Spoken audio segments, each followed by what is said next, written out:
Buçi më bu CHI. Bu CHI podcast.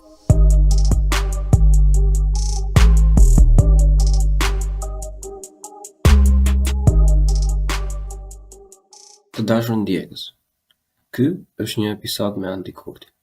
Andi është mik i podcastit dhe sot ne do të diskutojmë për kulturën e protestave dhe se si ato kryhen në Shqipëri.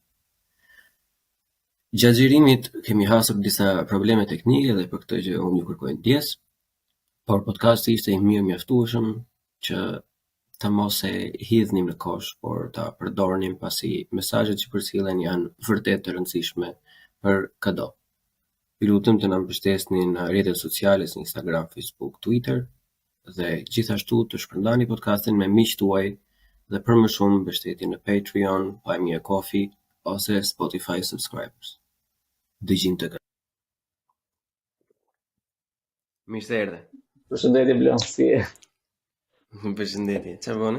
Mirë, rahat, çfarë bën? Si të shkojnë gjërat? Mirë, le të themi mirë. Ty si të kanë shkuar? Mirë, normalisht. Ja, me ty sot të debatojmë një çik për ato temat e nxehta, apo para se të futemi një herë, domethënë një prezantim të shkurtër për gjithë ata fansat e zërit tënd. Okej, atëherë unë jam Andi Kurti, punoj në media si gazetar, media tradicionale, kryesisht pastaj pjesën tjetër të ditës, një pjesë të mirë, merrem me aspektin e aktivizmit, protestave, këto kryesisht fushës politike, kulturore. Domethënë mundohemi të jemi një qytetar, kurse Sazan Gur, një qytetar i përgjithshëm dhe aktiv. Dhe unë kaq për një prezantim të shkurtër besoj. Qa definon një qytetar të përgjegjshëm dhe aktiv? Ose si do e kuptoje ti? Po, tani sipas botë kuptimit tim është një qytetar i cili e para punës, për ta thënë thjesht, ka një lloj veprimtarie të jetës vet, pak më tej se sa jeta e vet personale, pra ato veprimtaritë e jetës vet personale, puna, gjërat, lidhja ose hallet tjera personale kalon përtej kësaj edhe mundohet që të japë një lloj kontributi sado të vogël në aspektin shoqëror ose në komunitet. Kjo nuk ka rëndësi pastaj se ka shumë fusha ndryshme ku mund të jepet ky lloj kontributi, po i jep diçka mbrapa shoqërisë. Ashtu si shoqëria jep atij diçka ose shumë gjëra, edhe ky e ka të drejtën dhe detyrën që të japë sa gjëra mbrapa, qofshin këto në fushën e politikës, në fushën e aktivizmit, mjedisit, çështjeve sociale, shumë çështjeve tjera. Pra të jap një lloj diçkaje pa pritur diçka në këmbim, domethënë për ta definuar kështu thjesht. Si përfshihet njeriu në aktivizëm? Ose më saktë para se të vemi si përfshihet, si të del koha një herë para fare. Se po ta vësh re, shumë se njerëzit nuk kam kohë, jemi në punë tash kur të dalin protestë, do bëj gjërat e mia. Si të del koha aty si person të dalësh në protesta edhe në aktivizëm? Unë besoj se shumicës prej nesh u del si një lloj justifikimi ky aspekti. Mendoj që është një lloj miti shumë i madh që nuk kam kohë. Për çfarë lloj gjëje mund ta gjesh kohën? Asnjë nga ne nuk punon në CEO i ndonjë kompanie të madhe, Apple, Google ose ndonjë gjë që është 24 orë i zë dhe nuk i del koha. Dhe atyre ka momente që u del koha. Kështu që besoj se sidomos në Shqipëri një pjesë e mirë e njerëzve nga 24 orë ditë përjashtoj gjumin, ka shumë orë në cilën ti mund ta nxjerrësh një farë kohe për të bërë gjëra të tilla. Edhe çështja është që nuk është diçka që ti ta bësh të përditshme apo do ta bësh 24 orë që nuk të del koha që ta bësh. Është një moment që mund ta bësh një herë në javë, një herë në muaj, ose qoftë edhe një herë në jetë, domethënë si udhtim kështu drejt Mekës. Çështja është që unë besoj se njerëzit mund ta gjejnë kohën. Edhe kam përshtypjen që kjo është një lloj fenomeni që shikohet edhe nga të huajt që vinë këtu, që ju shqiptarët thotë keni shumë kohë të lirë. Po të shikosh kafet janë plot, baret janë plot, në darkë Big Brotherat janë plot. Dhe besoj se nga kjo kohë mund ta gjeni një moment. Jam i sigurt. Nuk besoj se ne jemi kaq shumë të zënë, kaq shumë gjithë duke marrë iniciativa, duke hapur biznese, duke bërë shpikje. Jam i sigurt që ato domethënë është çështje prioritete ashtu aty. Çështje prioritete. Edhe unë shikoj si një lloj edhe çështje ndjeshmërie, pra sesa në sojza apo le të themi kështu ke një lloj ndjeshmërie kundrejt çështjeve të caktuara, sepse un kam parë edhe njerëz që kanë lënë edhe punën një ditë ose ka lënë probleme të tyre ose një dalje, një shëtitje, një kafe për të ardhur për diçka ose në protestë ose në një reagim. ose diçka të tillë. Sepse për ta është më prioritare reagimi ose ndjeshmëria që kanë kundrejt diçkaje të tillë, sesa thjesht ajo dalja e tyre në fundjavë, dalja e tyre me miq, ose diku duke shkuar diku jashtë Tiranës, për ne që jetojmë në Tiranë. Kështu që besoj se është një lloj miti kjo pjesa e kohës, mund ta gjesh, varet se sa i ndjeshëm je, dhe varet se sa do ta provosh veten ose do të vësh sa gjëra të rahatisë tënde personale në, nuk po them rrezik, por në një lloj kushte parehatie. Pra që ti në një moment vendos që të sakrifikosh një lloj rahatie të vogël, një dalje, një gjë që do e bëje për fan, thjesht mund vish te protesta, ose mund vish te reagimi, mund vish te kjo gjëja, ke aktiviteti, varet se çfarë është. Dhe pastaj ka kohë plot për të bërë gjërat e tjera. Po nuk e di, si dini në protestat për shembull, nuk e di ku do vini, ku s'do vini, si organizoheni, e kupton? Nuk se s'marr vesh nga këto gjëra. Është një justifikim tjetër që përdorin njerëzit. Unë nuk e di ku të vete, nuk e di ku do mblidhen, e ke parasysh nuk marr vesh nga këto gjëra, ata janë grup, unë nuk e di janë të hapur apo janë të mbyllur. Si organizohen? Si mund përfshihet njëri në aktivizëm? Shiko, kjo varet nga lloji i protestës. Për shembull, ka protesta në të cilat organizohen kryesisht nga grupe të caktuara, nga organizata të caktuara, ndoshta edhe nga persona të caktuar. Por prapë ne jetojmë në kohën e rrjeteve sociale, që në çfarëdo lloj momenti ti mund ta shikosh lajmërimin për protestë ose për një aktivitet apo për diçka të ngjashme. Dhe se bëjnë edhe shumë share, bëjnë shumë shpërndarje, kryesisht kur ka aktivitet ose ngjarje që janë me ndjeshmëri të lartë. Pastaj është vendimi i secilit, por nuk është e thënë që dikush duhet të tërheqë që ti të vish në protestë ose të vish në diçka të ngjashme. Çështja është që ti mund dalësh dhe vetë, mund të jesh dhe ti që organizon njerëzit, nuk është një domen i ndaluar që e ka dikush, e ka marrë me tapi dhe nuk e lejon që ta marrin tjerët. Çështja është që një protestë mund të organizohet edhe nga një person i vetëm, mund të marrë misinë e vet, njerëzit bëj organizime ose njerëzit që janë prekur nga ajo gjë. Pastaj janë edhe protesta të cilat ka ca lloj protesta që nuk ka nevojë për organizim ose nuk ka nevojë për thirrje. Për shembull, protesta për rritjen e çmimeve, i prek gjithë, nuk ka nevojë që dikush të organizojë dhe të thotë, janë rritur çmimet, do dalim protestë, jo. Ti nëse e ndjen nevojshme, del në shesh. Normalisht dikush bëhet nismëtari, dikush bëhet ai nxitsi fillestar, por ama nuk ka pse të jetë diçka që ne presim që dal dikush dhe pastaj në fund ditës nuk del askush. Çështja është që ose do i bashkohet dikujt që e ka lajmuar diçka të tillë më herë, ose fare mirë, domethënë mund të marrësh iniciativën vetë që një gjë të tillë ta organizosh vetë. Sidomos për çështje që siç thash, janë shumë të ndjeshme, për shembull çështjet e këtyre dhunës ndaj grave, çështje e vrasjes të tmerrshme siç ka ndodhur në Shqipëri, kur janë qenë edhe njerëz të mbrojtur nga gjykata, apo çështjen e rritjes së çmimeve, të rritjes së çmimit të naftës, karburanteve, në cilën ti je vetë me makinë dhe e shikon që në një moment, një sekondë se s'po e përballoj, do të rritjen e këtij çmimi. Nuk ka nevojë të thras dikush, është rrituar nafta. Thjesht mundohesh të organizosh, mund të jetë një protestë për shembull një mënyrë alternative që ka qenë diskutuar, por nuk u bë. Persona që ecin me makinë, fare mirë mund ta ndalonin makinën në moment dhe justifikimi ishte që s'kemi naftë, dhe ishte një lloj proteste për rritjen e çmimit të naftës. Pra nuk ka nevojë që të ketë një lloj organizimi hierarkik që dikush duhet ta bëjë ose dikush duhet ta marrë se s'bën flamurin gjithmonë. Thjesht varet se sa i ndjeshëm je ndaj çështjeve.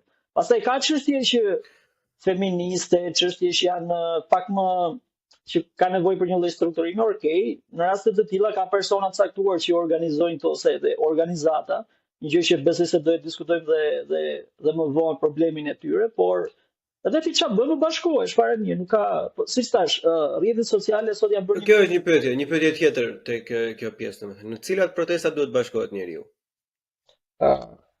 Unë besoj se duhet ta parashtrojmë pak si me moll, domethënë, ta parashtrojmë fillestare, për sikur ka ndonjë person që nuk e di fare se çfarë janë dhe çfarë bëhet, domethënë. Në cilat protesta ja vlen ose si ajo domatja që blen në supermarket që e kthen kështu, domethënë. Kur e shef protestën ose kauzën, si e zgjedh Robi protestën që do të marrë pjesë që të mbështesi? Atëherë unë në këtë aspekt do flas në dy plane, në ato personal dhe në ato, le të them kështu, jashtë personal, është një lloj objektivizmi. Po. Në aspektin objektiv është në çdo lloj proteste. Pra për shkak se është një lloj e drejtë qytetare, është një lloj shprehje e lirisë edhe kushtetuese të individit, të qytetarit, përderisa ka votuar, jeton në shoqëri, e ka të drejtën e protestës, edhe secili është i lirë të marr pjesë në çfarëdo lloj proteste. Unë personalisht njerëzve ose personalisht se si e shikoj çështjen e protestës, është që në protesta politike nuk marr pjesë, pra ose më saktë politike, është shpreha gabim, po kryesisht në protesta partijake. Pra protestat partijake më duhen një humbje kohe, sepse janë të organizuar nga një person partijak i cili ka qëllime të caktuara, i sjell njerëzit 1 orë, 2 orë vërdall në shesh dhe nuk është se ka një qëllim kryesisht në të mirët edhe interesit qytetar, por kryesisht po e përdor për kauzën e vet politike. Dhe këtu ka një lloj abuzimi shumë të madh nga partitë politike që i sjellin njerëzit edhe me makina, me furgon, i paguajnë ose seksione ndryshme partisë. Edhe protestat e fundit të opozitës janë bërë më shumë si tip marshimesh që dalin bulevard ecin, por nuk është se kanë sjellë diçka konkrete, sepse nuk kanë qenë të nisura nga poshtë nga qytetarët, por kanë qenë kryesisht me agjendë politike. Ndërsa protestat e tjera kur ka çështje në të cilat e prekin qytetarin realisht dhe kryesisht janë të organizuara nga njerëz të caktuar ose janë të organizuara në mënyrë po themi kështu të paorganizuar, po njerëzit kanë dalë sepse i ka prekur çështja. Sigurisht nuk ka protestë perfekte, se secili për nesh do mendoni që ka një lloj proteste perfekte ku ne aty duhet dalim, këtu janë kushtet tona më të mira që duhet dalim, nuk ekziston. Ka për të pasur gjithmonë gjëra të cilat nuk na pëlqejnë në protestë, ka për të pasur persona që nuk na pëlqejnë në protestë, ka për të pasur ngjarje të cilat ndoshta nuk duhet ndodhin në protestë. Por ama çështja është që është mirë të dalësh, është mirë të reagosh, që gjëja të shnohet, të regjistrohet dhe të ndodhë reagimi se sa të ndodhë një lloj apatie ose s'dolën fare dhe për shkak këtyre vogëlsive. Se çështja është që sa më shumë protestojmë ose sa më shumë reagojmë, sa më shumë dalim, është diçka më pozitive sepse edhe mësojmë të rregullojmë gabimet tona. Ndërkohë, duke ndëjtur pa reaguar se s'na pëlqen X, Y, nuk na pëlqen X gjë, atëherë ndodh që as në gabimet nuk mësojmë, po as nuk kemi reaguar. Do kemi bërë dy gjëra. Ja më fal të ndërpres pak te kjo pjesa, sepse unë edhe vetë bëj pjesë në një grup të vegjël njerëzish, domethënë që e kanë shumë problem të jenë pjesë e një lëvizje ku është një person që nuk përfaqëson të njëjtat vlera. Ti përpara the që refuzon të shkosh në protesta partijake për shkak se ato nuk kanë qëllim dhe drejtohen zakonisht nga liderë partije që përdorin interesin e tyre personal. Për çështjet e tjera ose për protesta që janë apartijake, por nga organizata jo fitimprurëse të tjera, a nuk do të ishte e njëjta gjë e vlefshme nëse një person ty nuk të përfaqëson mënyrën se si ti do të protestosh ose që përcjell njëjtat vlera. Shumë njerëz, edhe unë deri në një farë pike, jam i sinqert për të pjesë që e kam pak merak, nuk dua të jem në të njëjtin prizmë ose nuk dua të prezantohem nga disa individ të piketuar, domethënë. Është drejt si ndjenjë, është pa drejt, duhet ta lëmanash, duhet ta marrin parasysh, si e shef ti këtë? E kuptoj fare mirë atë që thua. Për shembull, unë do marr një shembull që besoj se edhe shumë persona mund ta kuptojnë dhe kanë pasur edhe një lloj konflikti të brendshëm personal me daljen në protesta të tilla. Për shembull, protestat në aspektin feminist ose në aspektin e të drejtave të grave ka shumë organizata të cilat le ta themi janë dhe organizata parazitare të cilat marrin vetëm fonde dhe kryesisht këto gjëra i bëjnë vetëm në aspektin fiktiv. Po nuk është se ka një lloj ndikimi real tek gratë për ndaluar dhunën e tyre për të ndihmuar ato. Por ajo si unë se si e shikoj dhe se si e kam zgjidhur këtë konflikt personal është që jam shumë dakord që ka protesta të tilla në të cilat edhe shfrytëzohet kauza, edhe bëhet një lloj kalërimi për të marrë fonde nga BE ose nga këto ambasadat e huaja. Problemi është që unë kur e peshoj në fund të ditës është them cila ishte më mirë, të dalim me këta le të themi të përlyerit të cilët kanë dhe një lloj interesi monetar, ambasadas, do dalin dhe në media këto gjërat, apo mos kishim dalë fare. Dhe unë kam zgjedhur që në shumë raste të tilla të dal aty, të blendin, të sfumohem me turmën, të them atë zërin tim, atë pankartën time, atë thirrjen time. Dhe ndoshta nuk ka rëndësi ose ka një lloj rëndësie, por nuk I kanë vënë shumë rëndësi shumë se kush e drejton ose kush është organizata, sepse dole nuk dole, mënyra të tilla këta do t'i gjejnë gjithmonë për të marrë fonde. Por ama është më mirë, gjithmonë e kam peshuar që është më mirë që për rastin e një përdhunimi apo rastin e një vrasje të një femre është më mirë që të kishin dalë edhe qoftë me këto organizata, të cilat po I themi kështu në thojza janë të përlyera, se sa mos kishin dalë fare. Që çështja nuk do dugej fare ose nuk do bëj as mediatike as publike. Por që është një problem shumë I madh ky I marrjes kauzave për interesa monetare. Jetojmë në Shqipëri, nuk kemi çfarë të bëjmë.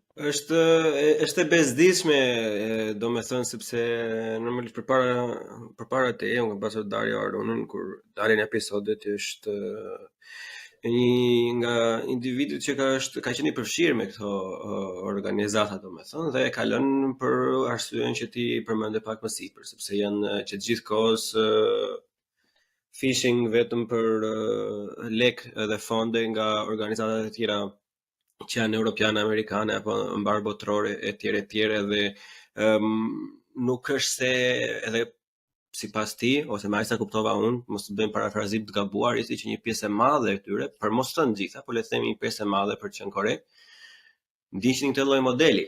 Tani më, unë këtë gjë e kuptoj se shiko, një lloj mbështetje financiare duhet vi, se ne kemi diskutuar herë të tjera në podcaste të tjera, kemi bërë bashkë ose në Space që dikush do jetë në krye, dikush do ta organizojë këtë gjë, ndryshe nuk del njëri, dikush do e marrë atë hapin e parë që të vjen gjithë mbrapa, me atë jam shumë në rregull, por humbet besimi, besoj se ne këtu kemi një dallim bashkë, pasi unë besoj shumë se te pjesa që individi që është në krye të protestës ose ai person mashkull femër për shkak që është në krye të protestës është një nga shtyllat, një nga kolonat më të mëdha për të mbajtur të gjithë planin e protestës, se sa e besueshme është, sepse për shembull po ta vëmë re kur protestat që ka bërë ai Adriatike Lapaj për shembull, shumë persona janë munduar që gjithkohës ta thonë jo është I korruptuar, jo e kanë nxjerr Rama se do të heqë opozitën, jo e kanë nxjerr Berisha se do të heqë Ramën, jo është I Sorosit, jo është I atij. Por gjithsesi le të themi të drejtën, mbijetoi ose I bëri ball më mirë këtij llumit, kësaj baltës që ju hodh domethënë se sa individë të tjerë më përpara, sepse unë mendoj që njerëzit kishin më shumë besim tek ai. Ishte person më I besueshëm për njerëzit.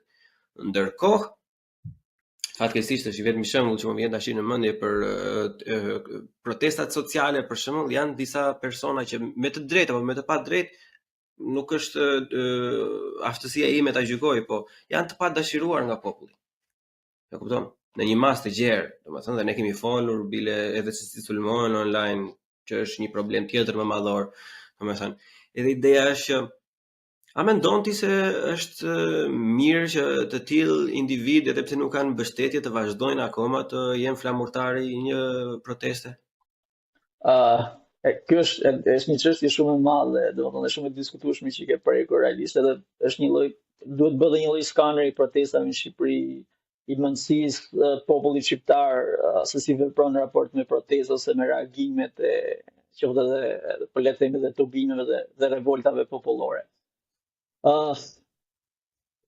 Edhe unë kam shumë mixed feeling te kjo gjëja, po dua dalim te një pikë që mendoj që është shumë e rëndësishme. Është problemi që ne kemi me liderat ose me persona që drejtojnë diçka. Dhe besoj kemi një lloj kompleksi që secili prej nesh kërkon të jetë lider I vet, nuk I pëlqen ai lideri që edhe në aspektin e protestës e trajtojmë si një lloj lufte ku generali duhet jetë na frymëzoj, të jetë I papërlyer, të jetë një lloj personi I cili mban atë flamurin e ndershmërisë. Edhe këtu shikojmë unë spagu shikoj probleme se si ne organizojmë protestat. Ne presim që të jetë dikush që udhëheq protestën, të jetë dikush që drejton protestën, sepse jemi nisur edhe nga besoj se është edhe një lloj reminiscencë që është nga komunizmi, nga mënyra se si ne se si funksionojnë partitë politike shqiptare, ku është më shumë kryetari I cili është kthyer në gjysmë zoti, një lloj idhull që udhëheq gjithçka. Po unë besoj se ky problemi I liderit protesta nuk ka lider, nuk ka figura kryesore. Figura kryesore është kauza dhe aktorët kryesorë të protestës duhet të jenë protestuesit dhe jam shumë kundër dhe jam shumë e shikoj me një lloj skepticizmi shumë madh këtë protagonizmin për të dalë aty përpara kamerave, për të thritur përpara kamerave dhe për të folur te mikrofoni. Ai problemi i hershëm i mikrofonit që është bërë që kush flet aty ka një lloj legjitimimi, ka një lloj drejtimi të protestës dhe duhet dalë se s'bën ekran dhe ai është ai që i merr vendimet. Jo, mendoj që është njerëzit që kanë dalë në shesh, që kanë reaguar, ata janë thelbi dhe kauza është ajo që qëllimi dhe ideja që i kanë mbledhur së bashku. Nuk janë personat. E them në rastin e Adriatikut, po të cilin kam një qasje shumë pozitive, por problemi është që përtej Adriatikut ekziston kauza e protestës. Pra, se çfarë ndodh? Ndodh një fenomen shumë i çuditshëm që në momentin që ne atashojmë e lidhim kauzën ose reagimin që po bëjmë me figura të caktuara, çfarë bën? Në momentin që delegjitimohet dhe personi ose hidhen akuza, edhe shumë herë dhe pa të drejtë, në momentin që krijohet kjo lloj tymnaje përreth personit, kjo lloj errësire, po themi, çfarë ndodh? Edhe kauza e ngjitur me të zhbëhet, dije. Problemi është që ne duhet ta atashojmë me kauzën dhe personat mund të ikin dhe mund të vinë. Unë jam shumë dakord me këtë idenë që ne kemi një lloj qasje kundrejt personave të caktuara, ndoshta që edhe nuk na pëlqen të shohim aty. Edhe me të drejtë, kemi edhe raste me të drejtë të cilët siç thash, protesta të tilla ose reagime të tilla mundohen të shfrytëzojnë qoftë për imazhin e tyre personal, qoftë për karrierë, qoftë për fonde, për gjëra të tilla. Është qëndron si gjë. Por ama jam më mirë edhe besoj se është më drejt që dalësh dhe me këta persona dhe për krijuar një ide për ta nisur ato ortekun dhe hap pas hapi ndoshta edhe për të filtruar këta persona për dalë figura të reja. Se nga ana tjetër është pyetja që ushtroj gjithmonë është që, okay, kur nuk doli Adriatiku, kur nuk doli X, Y, kur nuk doli Pano Soga, po themi, kur nuk doli Florian Binaj, s'të pëlqyen këto, ti pse nuk dole? Domethënë pse se organizove ti një protestë? Se nuk del ditët e tjera kur kjo protestë nuk është le të themi në thojza e uzurpuar nga figura të tilla, të kapura nga Sorosi, nga Zoti, nga Satanai, nga figura të tilla. Se nuk del, domethënë ke 364 ditë e tjera të vitit, mund dalësh para një me të organizosh. Kjo është çështja, domethënë që ne nuk duam që Adriatiku ose persona të tjerë dalin protestë, si quajmë kapur, okay, po vjen dakord. Por pse nuk del ti i pa kapur, pse nuk e jep një shembull navësosh, realisht do të ndjekun nga pas, ama dil, të shikojmë se si bëhet një protestë pa përlyer, një protestë pa figura të kapura, pa fonde, pa Soros, pa drejtë shejtanit. Po pse nuk e bën asku, sepse e para do guxim, do vetë sakrificë, dhe e dyta do këtë nivelin moral, sepse nga rrjetet sociale mund ta ngres tekën e nivelit moral dhe kërkesat në të jashtëzakonshme, se nuk të ndalon asgjë, të ndalon vetëm shpejtësia e shkronjave me cilën shkruan, por ama aty në protestë gjërat komplikohen, bëhet çik më dhe shumë e vështirë ta ndash hapin nga sheqeri, shumë e vështirë të jesh gjak ftohtë, shumë e vështirë të organizosh njerëzit, mbash tempin, është shumë e vështirë të kesh një lloj edhe një lloj piksynimi që mos shuhet protesta. Por ama është shumë kollaj kur jep kështu dhe shumë kollaj të kritikosh, bësh kritizerin kur thon shqiptarët e Kosovës, por ama shumë e vështirë të jesh aty dhe të hash ti kritikat. Në rastin e Adriatikut, për shembull, ka pasur një lumë sulmesh me pa të drejtë, sepse edhe kryesisht vinin nga partitë politike dhe pastaj nga njerëz të cilët rrinin në rahatin e tyre dhe jepnin komente kështu sipas qefit. Çështja është që ti nuk mund ta shikosh një person i cili organizon një protestë ose spaku i del ball një proteste, si po të merr kapitalin tënd politik ose kauzat e tua politike. Ka ditët e tjera, ka sheshe të tjera plot Tirana, dhe qytetet e tjera ku mund të reagoj. Në këtë vend fatmirësisht dhe fatkeqësisht ka miliona gjëra që mund të reagosh dhe nuk besoj se kauzat mund të merren, mund të uzurpohen. Nuk të pëlqeu protesta e djeshme e feministëve të cilët financohen nga ambasadat. Dilti sot, bëhe më të mirë. Reago, shko tek gratë që janë nevojë, femrat, tek gjykata, bëj presione institucionale. Domethënë unë besoj se terreni është i lirë, nuk mund të kapet në formë të tillë. Një protestë ose për te figurave, duhet dalin për te figurave. Nuk kam pas raste që kanë qenë edhe figurat që kanë bërë dhe rëmuj, kanë bërë dhe një lloj snobizmi te protesta, ama ne nuk duhet të fokusohemi aty. Edhe media që japin fokusohen, bën një share, bën një reagim, jo. Kaloje këtë gjë dhe mundohu që të fokusohesh tek protesta, tek kauza, gjë që është e rëndësishme. Dhe se nëse nuk e bëjmë këtë, do merremi me kështu gjëra të 4 ore, 5 ore, do harrojmë thelbi. Si në shumë protesta është bërë një gjë e tillë, është harruar. Jemi marrë me figurën, jemi marrë me sherrin, jemi marrë me çka kishte veshur, jemi marrë me si kishte lyer flokët dhe kemi harruar që okay, se kishim dalë aty. Me dole fiks në shtega atje, domethënë që është pyetja ime tjetër që më hamane që prapë ne kemi një diferencë mendimesh në këtë pjesë, sepse për shembull, normalisht kur flasim për Adriatikun ose për këto të tjerët, le të themi të drejtën, këta e kanë më të thjeshtë, sepse këto janë hallet e popullit, janë përditshmëria, janë çmime, janë gjëra të tjera. Më të vështira si protesta, janë protestat që ti përmendë, feminizmi, këto kultura sociale. Domethënë, këto janë protesta më të vështira për të organizuar në mendimin tim gjithmonë. Edhe janë edhe më të vështira për të sido për gjetur personat, sido për të qenë i pëlqyeshëm në publik e të tjerë. Dhe me që dolëm tek pjesa se si objektifikohen këto protesta, unë jam i mendimit domethënë për të vetmen arsye që këto protesta shifen, të themi të drejtën domethënë, me lup. Është një lloj kategorie njerëzish që mundohet që gjithë kohës të gjejë një gjë sa më të vogël për këtë lloj protestash, që ta thojë edhe ta përdori atë lloj argumenti ose atë lloj dobësie apo ku dëgjon gabimi, që janë gabime se secili e percepton ndryshe, që të mundi t'ja heqë vlerën protestës. Në këtë prizëm, unë si Bleon mendoj që me qenë se ne njohim ambientin, se çdo gjë e lidhur me ambientin ku jetojmë. Në që të ishim në Francë, nuk do vinte shumë rrenjëri, do të bëj lloj-lloj gjërash, por ne jetojmë në Shqipëri. Edhe me qenë se ambienti rreth nesh është shumë hostil, sidomos për temat sociale, domethënë, okay, për një përdhunim, për një gjë është më thjeshtë, edhe reagimi ishte i mirë, domethënë, por për që mund të themi për qenë feminist, për LGBTQI+, tani se nuk e mbaj mend as si ka vajtur zinxhiri atyre.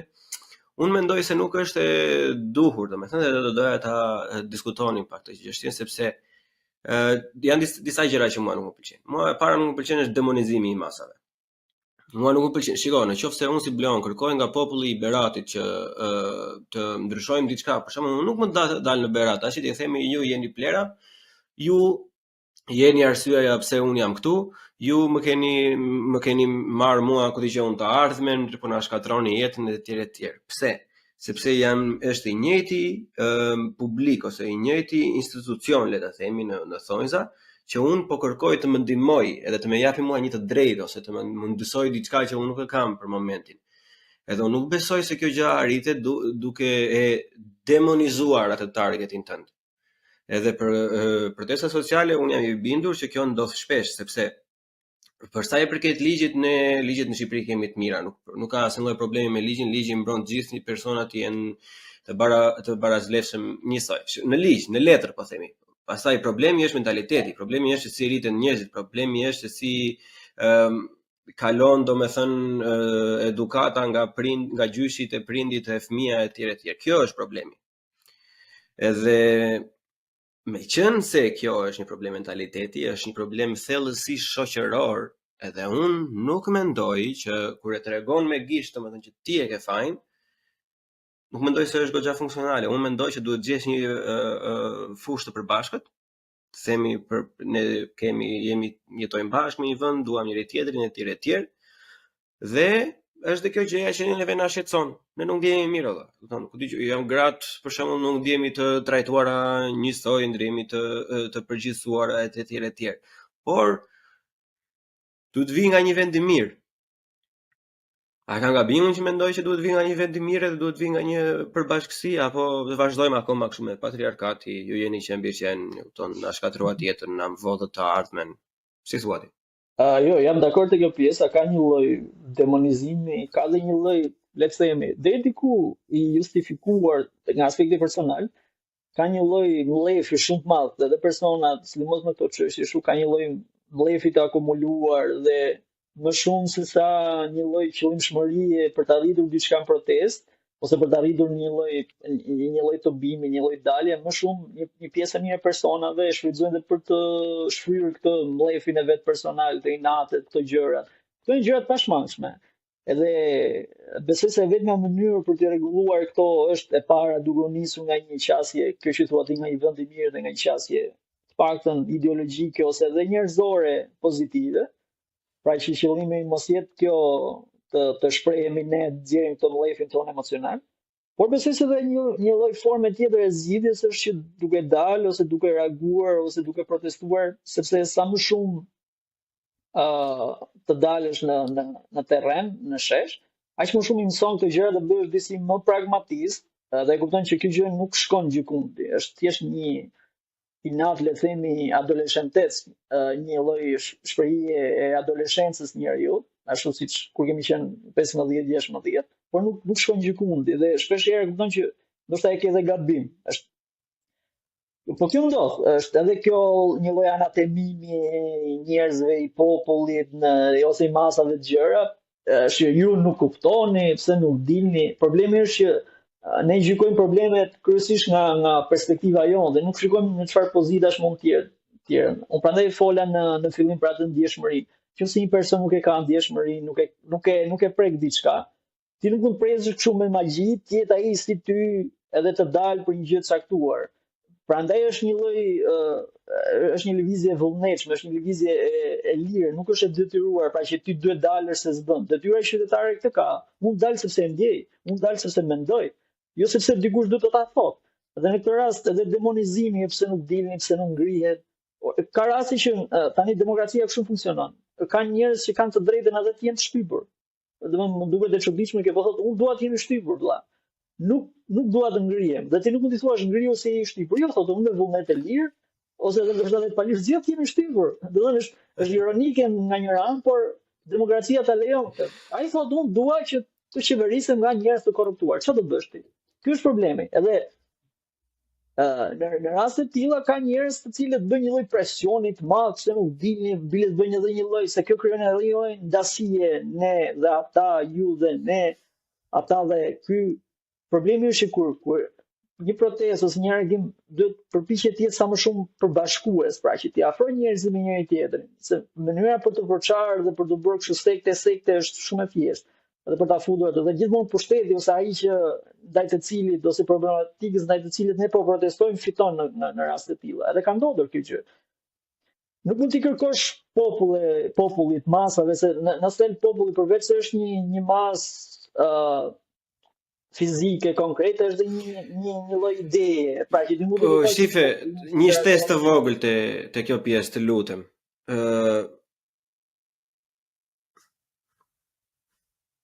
Po, mësoj. Po, shife, sepse nga kjo do të nisim. Ne gjithmonë si rini, domethënë, si brezi që po vjen, domethënë, ne kemi normalisht direkt në mendje që ne nuk duam të ndahemi siç janë ndarë PDP LSI, ne nuk duam që të bëhemi ne kundër jush edhe ju kundër nesh, ha? Ne kjo është plani baza, që jemi gjaku i ri, domethënë, kundër sëmundjes së vjetër. Një, edhe e dyta, në qoftë se kthehemi prapë domethënë te protestat që kanë pikpamje sociale ose tematikë sociale, domethënë, në qoftë se ti po vjen nga një vend që ti presupozon që je i shtypur, po e themi që ti je një grupim i shtypur, që diskriminohesh, dhunohesh në çfarëdo lloj mënyre, ti nuk mund të kthehesh dhe të dalësh në sheshe të bësh të njëjtën gjë, të përgjithësosh dhe të diskriminohesh të njëjtit persona, sepse ajo është thjesht luftë. Unë shikoj thjesht si parti politike atë, ti thjesht po ndahesh, domethënë.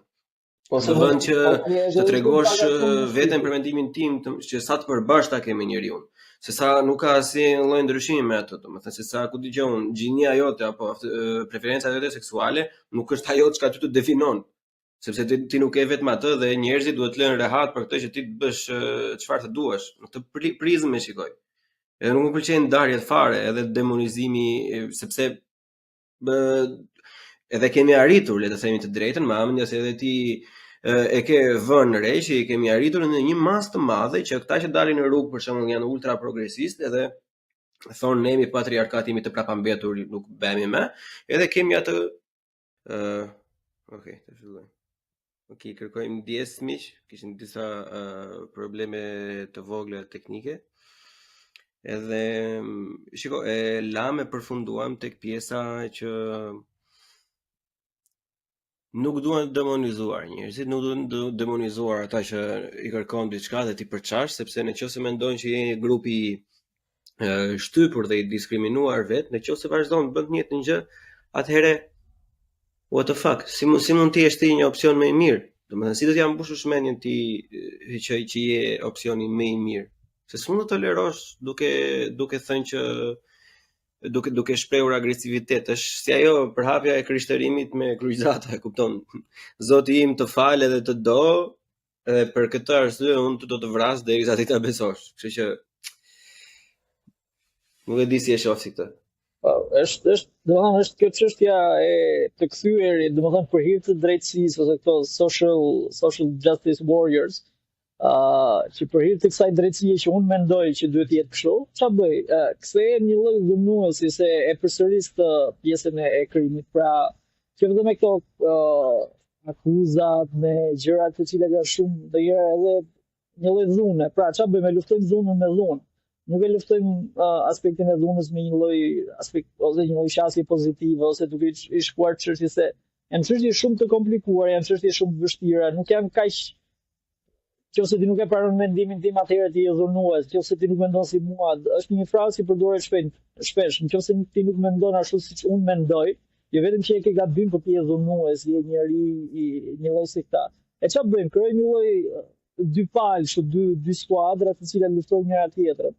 Mua personalisht kjo më duket shumë e gabuar, edhe nuk besoj se është e justifikoj, normalisht e justifikoj deri diku, siç thash, një lloj mlefi, edhe një lloj shfryje personale, por besoj se njerëzit duhet të jenë pak më të zgjuar se sa kaq ta kalojnë këtë pjesën e gjërave të tyre personale, sepse krijon një lloj lufte dhunë me dhunë, normalisht kjo do sjell kundër reagim nga ana tjetër, se nuk shihemi për qenie super racionale. Dhe çfarë do krijoj kjo, do sfumohet, do zhduket pjesa e diskutimit e kauzës, edhe do merremi më shumë me njëri tjetrin, do bëjmë sulme personale kundrejt njëri tjetrit, këto ju nuk kuptoni, ne nuk kuptojmë, ju jeni kështu, ne jemi ashtu. Dhe çfarë do krijoj një zhurmëri shumë e madhe midis dy grupimeve dhe iku kauza, o harrua gjëja për cilën ne kishim dalë ose po reagonin ose po diskutonin. Ky është një problem shumë i madh, qoftë diskutimin politik, çfarë do diskutimi, ne nuk mësojmë ose nuk dim të diskutojmë përtej asaj vetes tonë. Kryesisht e lidhim idenë me veten. Nuk mund të diskutojmë një ide përtej vetes, pra që kjo gjëja është përtej interesit tonë, është përtej asaj çka ne mendojmë personalisht. Ndoshta nuk mos jemi dhe dakord me gjë. Por ama duhet kemi një farë respekti edhe ta dëgjojmë tjetrin, edhe ta lëmë të shprehë mendimin e tyre, sepse jo çdo mendim i ynë është perfekt, përkundrazi. Edhe fillojmë pastaj i bëjmë njerëzve cancel culture ose i bëjmë një lloj gjykimi kështu të çuditshëm, sikur na ka dhënë dikush një atribut, një lloj spektri gjykatësi që okay, ne jemi ata që e dim ç'është më e mirë. Nuk kam parë shumë raste në protesta të tilla në të cilat okay, dakor, ti ke një mendim të caktuar, problemi është që ti nuk mund ta imponosh mendimin tënd, nuk mund ta imponosh qasjen tënde, edhe ndaj personave të cilët nuk mendojnë ashtu. Ka shumë njerëz që ti mendon që mendojnë gabim, por është e drejta e tyre të mendojnë, përderisa nuk është kriminale, është gjë tjetër kriminale, sepse aty normalisht merren instanca shtetërore me diçka që është kriminale. Në momentin që është e diskutueshme, ti nuk ke pse bën policin, gjykatësin, nuk ke pse bën njeriu e gjithë ditur për të ushtruar një lloj presioni që okay, mendimi im është i duri dhe jo vetëm është i duri, por dhe duhet pranuar gjithësisht. Jo, thjesht është mendimi jo dhe kaq. Po ka vërtet njerëz domethënë që mendojnë që ne nuk kemi mjaftueshëm cancel culture, që mendojnë që ne duhet të jemi më keq, domethënë duhet të jemi më rëndshëm në këtë pjesë, duhet të cancelojmë njerëzit, domethënë të sulmojmë sa më shumë. Gjithmonë kjo gjë është shufik me dy presa. Është vërtet nuk kemi mjaftueshëm cancel culture, nuk është një kulturë mirëfilli e ushtruar ose e prodhuar në Shqipëri, është edhe një lloj imitimi nga jashtë. Nuk kemi cancel culture, por problemi është që në gjitha gjërat ne jemi kështu i marrim si shabllon ose si modele nga jashtë. Çështja është që ne duhet kemi cancel culture ose jo cancel culture në kuptimin e parë, por më shumë një lloj moshonepsi ose një lloj refuzimi ndaj personave që dalin për shembull në televizion ose në hapësirat publike dhe thonë kokrat e budallallëqeve. Do të thonë gjëra që nuk qëndrojnë në asnjë lloj forme. Dhe personat të tillë ç'a bëjmë ne? Jo vetëm që nuk i bëjmë cancel, po dhe i ndjekim, u japim para, dhe nga ana tjetër, ndaj këtyre personave jam dakord që duhet të ketë një lloj ndalimi, jo sepse po ndalon mendimin e tij, po ka e di që do ta nuk bie shumë dakord. Unë po them, më lër ta sqaroj. Po them tek njerëzit të cilët thonë idiotësira. Nuk po them njerëzit që thonë mendimin e tyre. Është tjetër mendimi jot. Pra ne nuk bijemi dakord mbi këtë çështje, unë mendoj kështu dhe s'kemi pse bijemi dakord, se jemi individë të ndryshëm. Është tjetër të thuash për shembull idiotësira komplet, domethënë që ti nuk ti rrok as mendja dhe ti shkosh ti thua televizion kombëtar ose në një hapësirë publike shumë të madhe. Persona të tillë është një realisht duhet ndaluar së folurin në hapësirën publike. Nëse se ti nuk e para nuk je as specialist, as njëri i dur, do nuk mund flasësh për fizik, kështu duke dhënë mësime fizike, formula fizike, pa bërë dy pare shkollë në fizikë, se kjo është problemi. Bëjnë shumë specialist, del ai thotë specialist i X-it. Pa qenë, besoj se dhe ti i ke ndjekur, por këtu në Shqipëri ka shumë specialistë janë të veçpallur specialistë dhe i ftojnë në studio televizive, thonë dokra për shkak se kanë klikueshmëri, por që realisht dëmtoi shumë aspektin e diskutimit publik. Nga ana tjetër, nuk jam dakord që ti bëhen cancel ose ti ndalohet e drejta e fjalës, të thuhen gjëra për persona të cilët realisht është mendimi i tyre dhe secili ka të drejtën ta thotë mendimin e vet. Jam shumë dakord, e kuptoj atë që do të thuash. Thjesht ndahem tek pjesa në cilën duhet ndaluar këta njerëz që thonë gjëra të rrezikshme. Nuk mund të dalë dikush për shembull, një çështje e prekshme është çështja e vaksinave. Jam shumë dakord, ka pasur edhe doktorë në Shqipëri të cilët janë treguar skeptik për vaksinat, për maskën, për masat edhe kanë dalë dhe unë kam ndjekur me shumë kënaqësi edhe kam rënë shpesh dakord me ta. Është tjetër të dalësh, të bësh skeptikun, është të thuash me fakte pse i kundërshton vaksinat ose pse i kundërshton maskën e gjëra të tilla ose masat që janë marrë, etc. Dhe është gjë tjetër të flasësh për alien, për shndrimin në zombi, edhe të dalësh se pastaj është ky debati i madh ku fillon liria e shprehjes dhe ku fillon ajo pjesa që ti rrezikon të tjerët. Pikërisht, edhe më lërte të parashtroj diçka që ta vazhdosh mendimin aty. Ne më pak më përpara thamë domethënë që nëse ne duhet të jemi pjesë e lëvizjeve, ne duhet të jemi pjesë e fjalës lirë dhe të qenë shembull. Sa më kishte marrë malli për të burinë e Shqipërisë. Edhe e thamë pak më parë, domethënë që është e thjeshtë të kritikosh, por nëse diçka s'të pëlqen bëje vetëm mirë. Edhe unë këtë, domethënë që kur e kam pranuar si ide që kur s'të pëlqen bëje vetëm mirë, e para fare prandaj bëj këtë që bëj. Unë domethënë vetëm pyetje bëj, nuk është se kam ndonjë domethënë super bagazh vetë ku e gjeta. Që të kuptoj më thjesht, domethënë pse nuk vlen e njëjta gjë për këtë? Nëse janë ata persona kaq të rrezikshëm që thon dokra, domethënë etj, pse nuk vlen e njëjta gjë edhe për këta që nëse ky tipi nuk është ai që thotë se është, edhe e thotë gjëra të gabuara, që ne e dimë që ka jashtëzakonisht shumë gjëra të gabuara, domethënë që neve e shohim në të qindën e sekondit, por fatkeqësisht ka njerëz që i besojnë. Po pse nuk vlen e njëjta gjë për këta individu, domethënë kur ne themi që okay, këta e kanë gabim, pse nuk del një tjetër që ta kundërshtoj këtë tipin, domethënë ai le të lej. Edhe unë ta them këtë vetëm për të vetmin arsye sepse ku ndahet burr? E kupton, ku ndahet domethënë rrezikshmëria me jo rrezikshmërinë? Ku ndahet fjala e lirë nga kjo hateful speech tash që po e fusin tani avash se vdesin ne të importojmë. E kupton? Ku ndahet spekulimi dhe skepticizmi nga dezinformimi.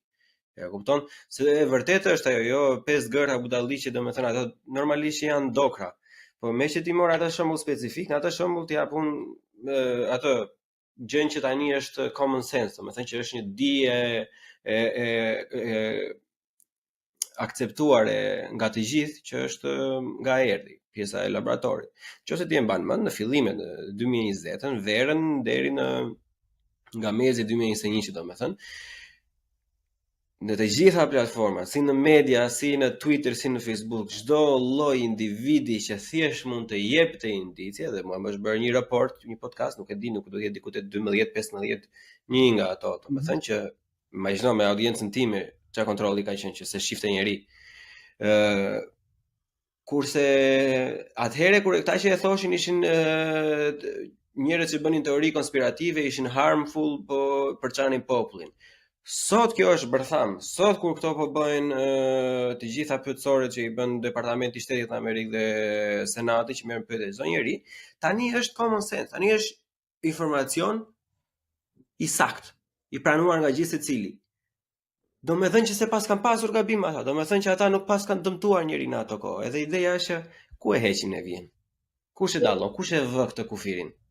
Shiko, e para është për mua është vetë personat. Domethënë nuk është se ka një lloj rregullatori të madh shumë jashtëzakonshëm, një lloj leviathani që ndron mbi njerëzit dhe e vendos atë se ku.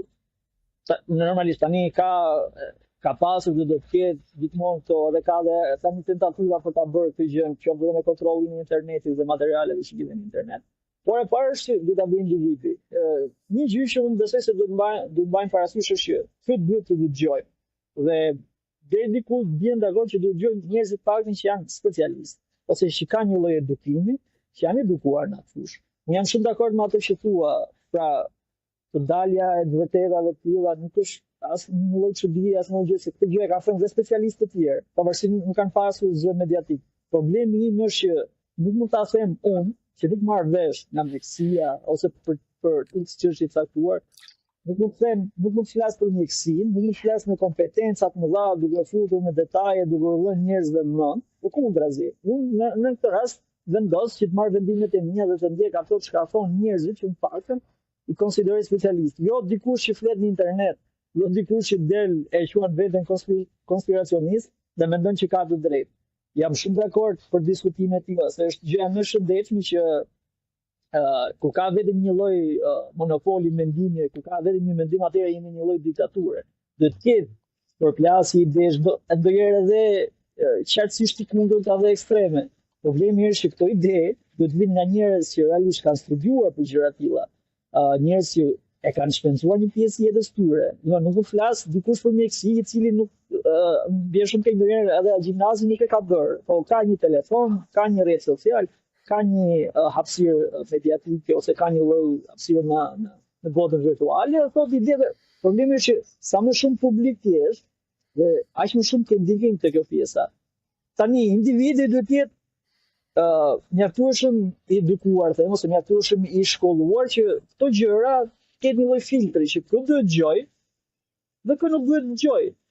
Se problemi është pastaj se nëse ne fillojmë se sa më shumë diçka të krijohet një lloj zhurme, sa më shumë të jepet një lloj turbetimi i madh, sa më e mistershme të jetë, sa më e errët kështu, po na bëjnë dashje në kadi gjëra të tilla, aq më shumë krijohet një lloj frike dhe lind një lloj reagimi kështu në masë dhe njerëzit çfarë bëjnë? Interesohen më shumë dhe ndjekin dhe i besojnë shumë më shumë të gjëra. Çështja është që ndonjëherë këto mund të kenë, unë po flas të gjëra të cilat janë konkrete dhe gjëra të cilat mund të sjellin edhe një lloj rreziku në popullatë. Dakor, nuk na pëlqejnë X grupime, nuk na pëlqejnë X ide, nuk na pëlqejnë X sjellje politike, nuk vete cancel te kjo pjesa. Por kjo nuk është shumë e dëmshme. Problemi është që në rastet e shëndetit ose në rastet ku jeta jonë është totalisht në rrezik, ka raste që fjalë të thëna në publik kanë ndikuar. Për shembull, unë marr një rast kur Trumpi foli për shumë raste dhe kishte edhe për shumë gjëra të drejtë, virusi i Kinës edhe gjëra të tilla, por ama në një moment tek foli për të larë fytin nacin dhe tre persona në Meksik. Nuk e di është fake news, por unë kam dëgjuar Trumpin që nuk po them që unë dikuar ndaj. Po gjithsesi e kuptoj ku e kuptoj mesazhin. Ndonjëherë edhe pjesa fake, ndonjëherë edhe një fjalë e thënë pa kujdes, mund të ndikojë tek personat e tjerë dhe çfarë bën? Njeriu në kushte ku do të shpëtoj, në kushte ku mendon që i rrezikohet jeta, çfarë bën? Do të gjejë ato zgjidhje më imediate, më shpejta, ndonjëherë pa logjikshme, edhe shkon pi acid dhe vdes. Normalisht nuk është. Andi shiko se dua të kuptojmë diçka, se domethënë dua ta mendojmë të dy në njëjtën kohë këto që më mbas të arrin në një konkluzion. Shumë gjëra nga këto, sidomos kur vijnë nga lart, domethënë kur vijnë nga Zeusi, kur vijnë nga Rama, kur vijnë nga perandoria, nga qeveria, domethënë ka një efekt bumerang, dashur, se e vëmë re, domethënë normalisht unë e kuptoj edhe miqtan e tjerë ka përmendur faktin që duhet në raste kriza siç janë sëmundje apo epidemi ose pandemi apo luftë e tjera duhet ka një lloj fare kontrolli sepse mban popullin në masë. Po efekti bumerang i kësaj është kjo tjetra. Që herët avon njëra do dali. E kupton?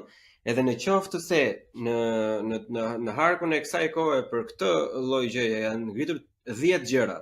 Po nga këto 10 gjëra që aludojnë vetëm 2 janë sakta. E kupton? Vetëm 2 janë. Gjëra që vërtet ekzistojnë, domethënë. Në kohën që i ke bërë censur të 10-ave dhe dy, mbas 2 vitesh vërtetojnë, një pjesë shumë e madhe e njerëzve do thonë, domethënë pas ka qenë diçka. Domethënë shteti vërtet pas ka pasur frikë, e pas ka censuruar. Nëse janë këto dy, pse mos jenë 3? Pse mos jenë 4?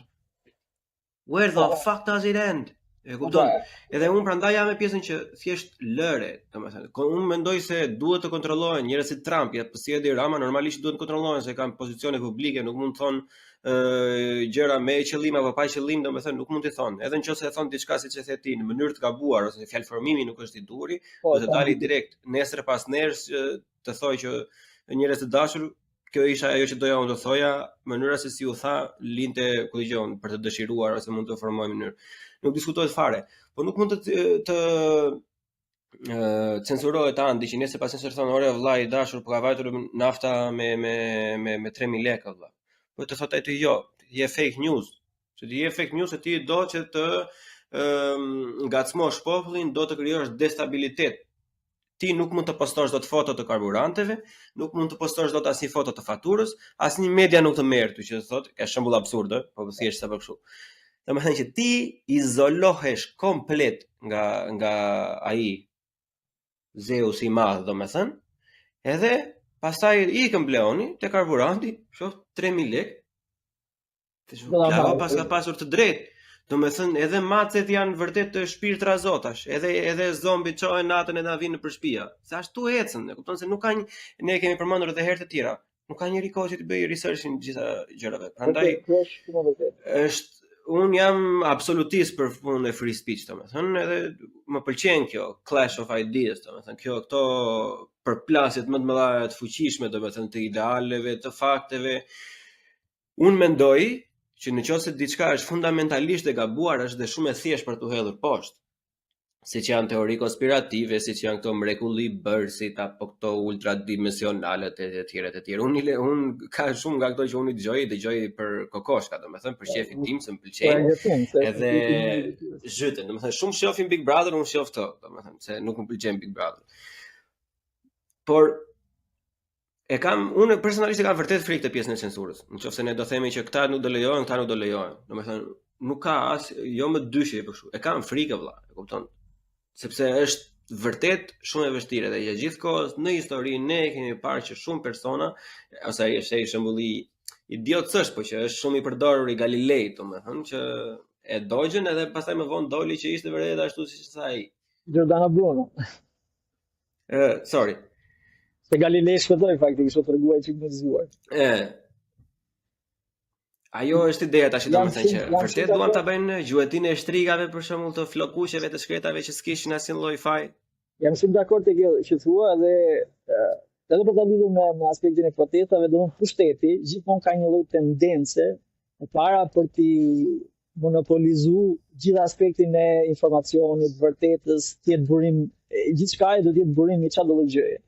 Tani ne e ka thënë Rousseau qysh përpara 300 viteve që ne kemi bërë një lloj kontrate sociale me shtetin.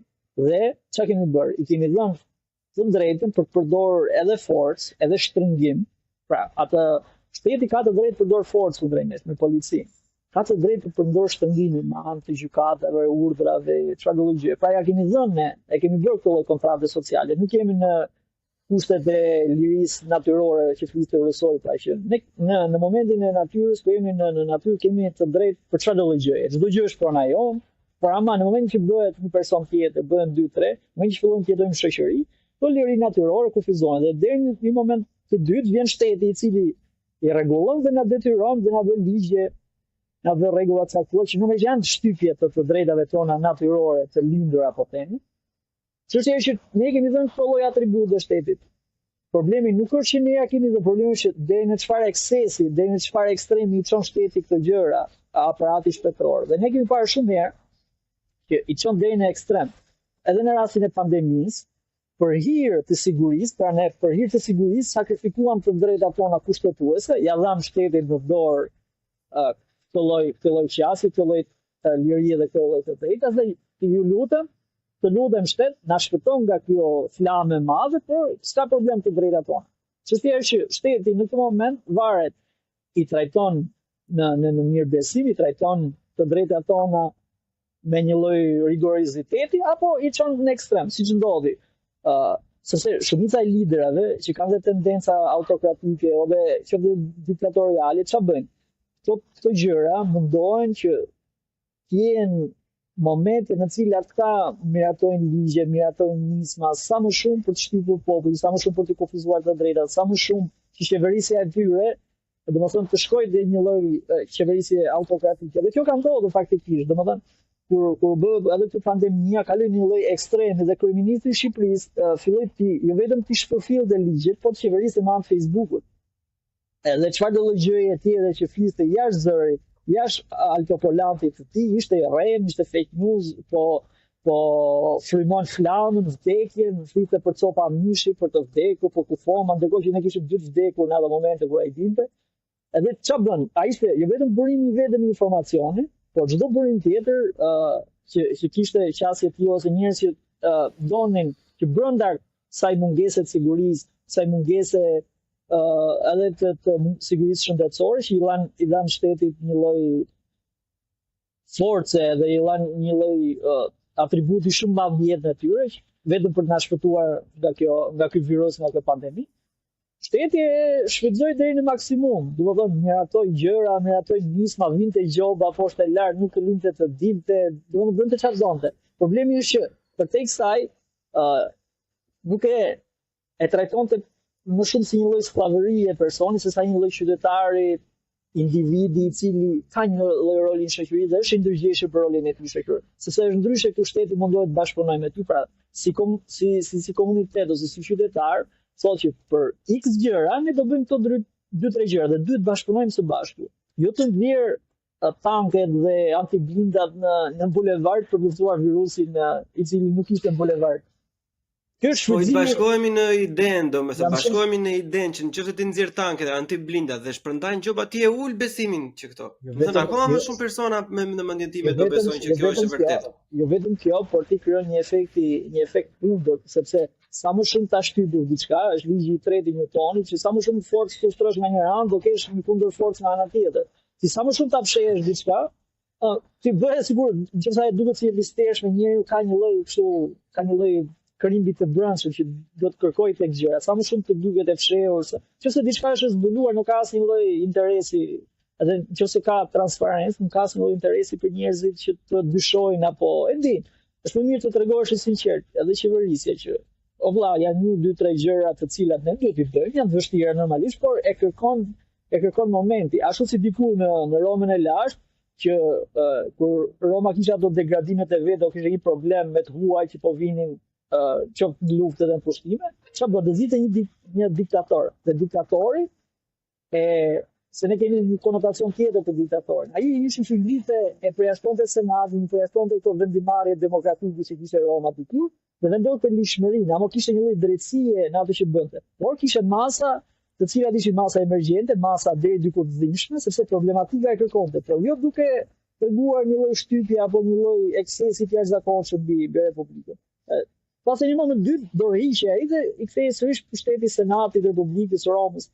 Por këtu problemi është jo vetëm kjo ka marrë si një lloj fushë dhe një lloj lehtësie që hajti shtyp me akoma më tej dhe me pandeminë jo vetëm Shqipëria, por shumë vende demokratike perëndimore kanë bërë eksese dhe kanë bërë qasje shumë gabuara me popullin e tyre. Se sot ne po e shikojmë që nuk kishte një problem aq i madh sa u ngrit, përveç asaj do të trajtuar në mënyrë shumë gabuar në shumë aspekte. Dhe çështja është që ti duhet të kesh një lloj marrëdhënie të drejtë me qytetarin tënd, duhet të me individët në cilin qeverisë, se nuk mund të bëhet forma të cilat i ke treguar që kanë kaluar edhe shumë kanë shkelur shumë të drejta për te sigurisë, për te idesë së mbrojtjes shëndetësore, duke vënë jetë dhe agenda të tjera. Hajtë se po gjejmë rastin dhe të shfrytëzojmë këto gjëra. Më besoj se jo vetë Shqipëria por vota perëndimore sidomos do të marrë do të bëjë një lloj reflektimi dhe do të marrë një mësim shumë volitshëm në mënyrën se si ka vepruar gjatë gjithë kësaj kohe. Dhe po mundohet të veprojë që për hir të një problemi, është ajo ideja e vjetër biblike që krijo figurën e djallit dhe për shkak se djalli po na vjen te dera ose ky rrezik është qasje e vjetër politike, krijo këtë problemin e madh një lloj demoni dhe për të shpëtuar nga ky demoni më lejoj që unë të bëj çfarë dua. Edhe kjo ka ndodhur. Është model politik, domethënë epik ai që më e vjetër se sa Bibla vetë më njesh, që mund të ketë krijuar me fillimin e mendimit të lirë, ai që ka pasur eti pushteti gjithmonë e ka përdorur si një armë, le të themi, goxha efikase që krijoi një problem dhe ofroi zgjidhjen, domethënë. Po, edhe duhet dhe në fund të ditës ti shites si shpëtimtar, si një lloj gjysmë mesia që ja na shpëtoi. Dhe po të shikosh, se po marrë shembullin e Shqipërisë, Rama e ka shitur shumë mirë këtë gjë. Domethënë, thoshte ja, vetëm ne mund t'i shpëtojmë, vetëm unë, ne ishim ta, u shpëtuam nga tërmeti, u shpëtuam nga pandemia, domethënë duke marrë rolin e një lloj mesie, duke bërë këto efektet, këto montazhet e figurave, drejthijet e gjëra të tilla. Aty doa të dilja domethënë për si për tematik të fundit për këtë episod ishte realiteti shqiptar, domethënë të largohemi këtyre temave sociale se janë dhe goxha inflamatore, po siç e tham janë dhe pak më të vështira për tu futur në korniza në krahasim me të drejtat bazike, domethënë që në Shqipëri këtej, domethënë se po shikojmë një realitet domethënë paralel, një gjë që ndodh në Francë për rritjen e moshës së pensionit, domethënë. Ta përmendë diçka të vogël përpara se të kalojmë te kjo, se harova e kam çnuar këtu. Uzurpimi i temave nga njëra tjetra është diçka që unë për shembull e kam vdekje vëlla, më ha, domethënë më ha nga brenda, nuk e duroj dot. Çfarë ndodh tash në Francë? Se ka dolja video e famshme atë gocën që kërcete, domethënë që ishte shumë hip, ishte shumë gjë e bukur një moment. Edhe po fliste për klimën vëlla, e kupton? Edhe në kënga thoshte klima dhe mosha e pensionit janë një njëjta gjë. How the fuck? Janë të njëjti drejtim politik që po shtyn ngritjen e pensioneve në Europë, është njëjti drejtim politik që po do t'i heqi kapacitetin fermerëve në Holland, që para disa kohësh domethënë fshtuan si parti e sapo krijuar shumicën për të drejtuar vendin. Si mund të dalësh ai një person pa pik lidhje, domethënë pa pik turpi, ja, po e them mund, që po ta thuash ti domethënë, edhe të thuash që klima dhe rritja e pensionit janë një njëjta gjë. Edhe kjo gjë domethënë ndodh jashtëzakonisht shumë për çdo lloj gjëje, se ka ndodhur me studentët atëherë atë kohë që filloi përpjet problematikën e studentëve dhe u futën gjitha bashkë si e ke parasysh që futet ajo lokomotiva dhe gjithë vagonat nga mbrapa pasaj. Përdhunohen njerëz. Sa herë që përdhunohen njerëz dalin këto, jo po ashtu unë, jo po LGBT, jo po e dirama, jo po kshu, jo po kshu. Edhe bie, e kupton, sepse nëse nuk je i specializuar në diçka, nëse ti nuk ke flamurin e ngritur për diçka dhe ti qëndrosh asaj deri në fund, derisa ajo të mbaroj, bie se gjërat e mira bëhen një nga një dhe avash. Paket kështu all inclusive nuk ka më. Ne nuk arrim dot të ndryshojmë një nga një. Si mund të kemi ne aftësinë të ndryshojmë të gjitha paket bashkë?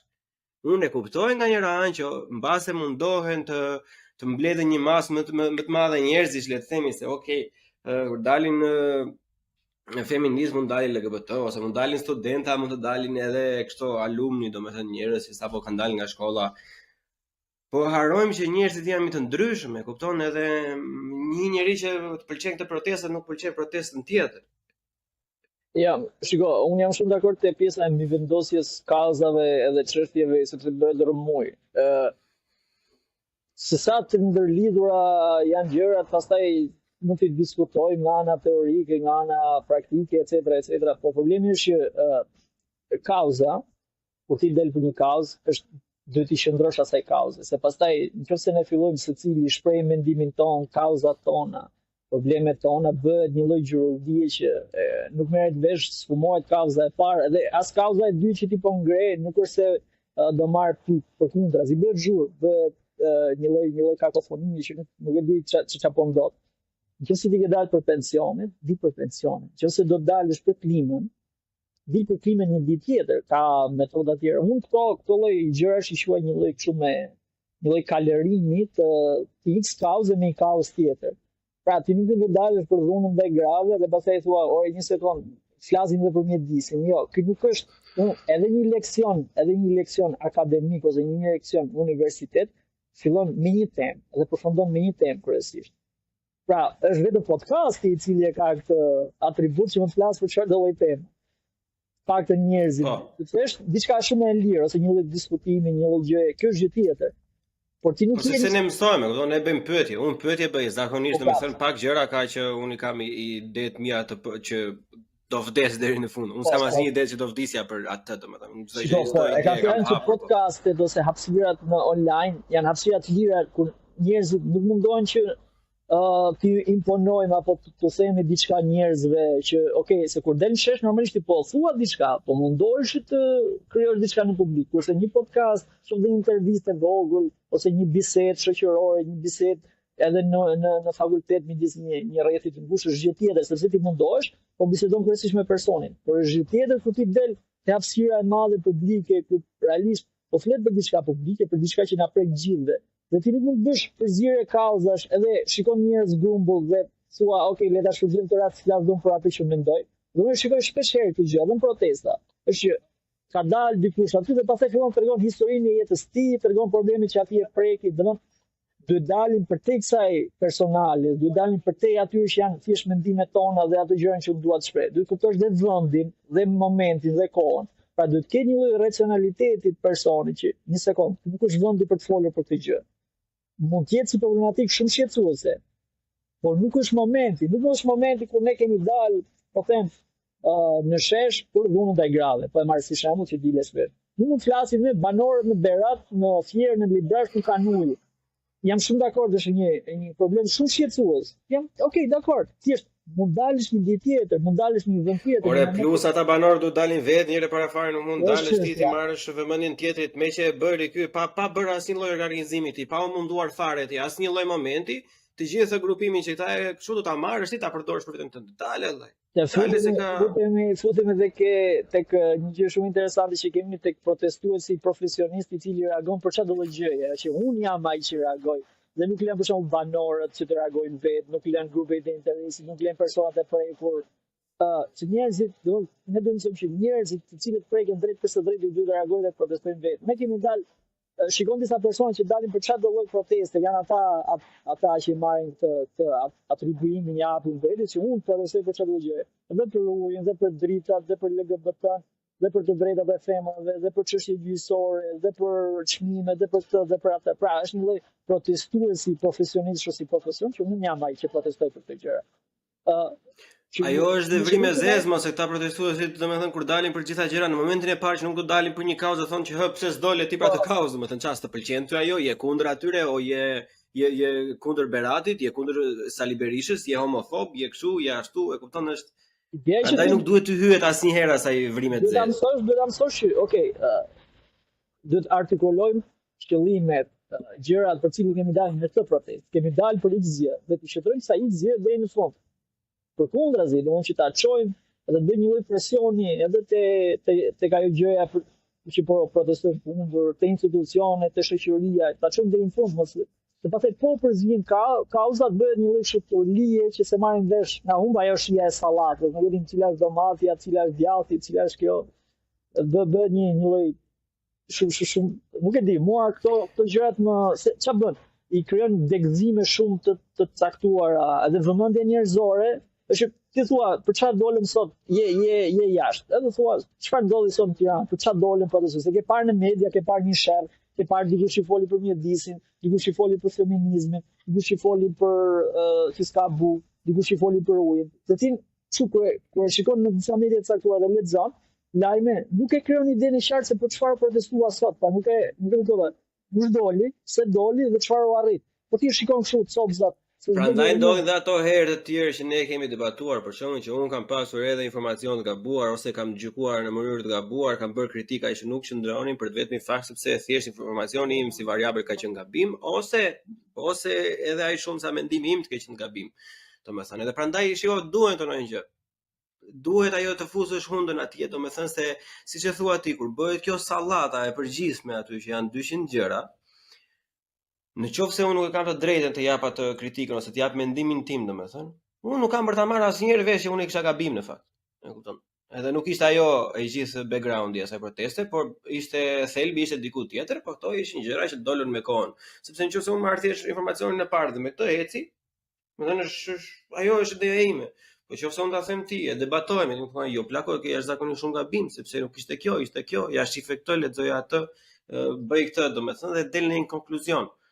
po shumë herë nuk ke as të drejtë, domethënë. Edhe që ta kthejmë në atë prizmin e Shqipërisë, domethënë, se ato nisa të thoja në fillim fare.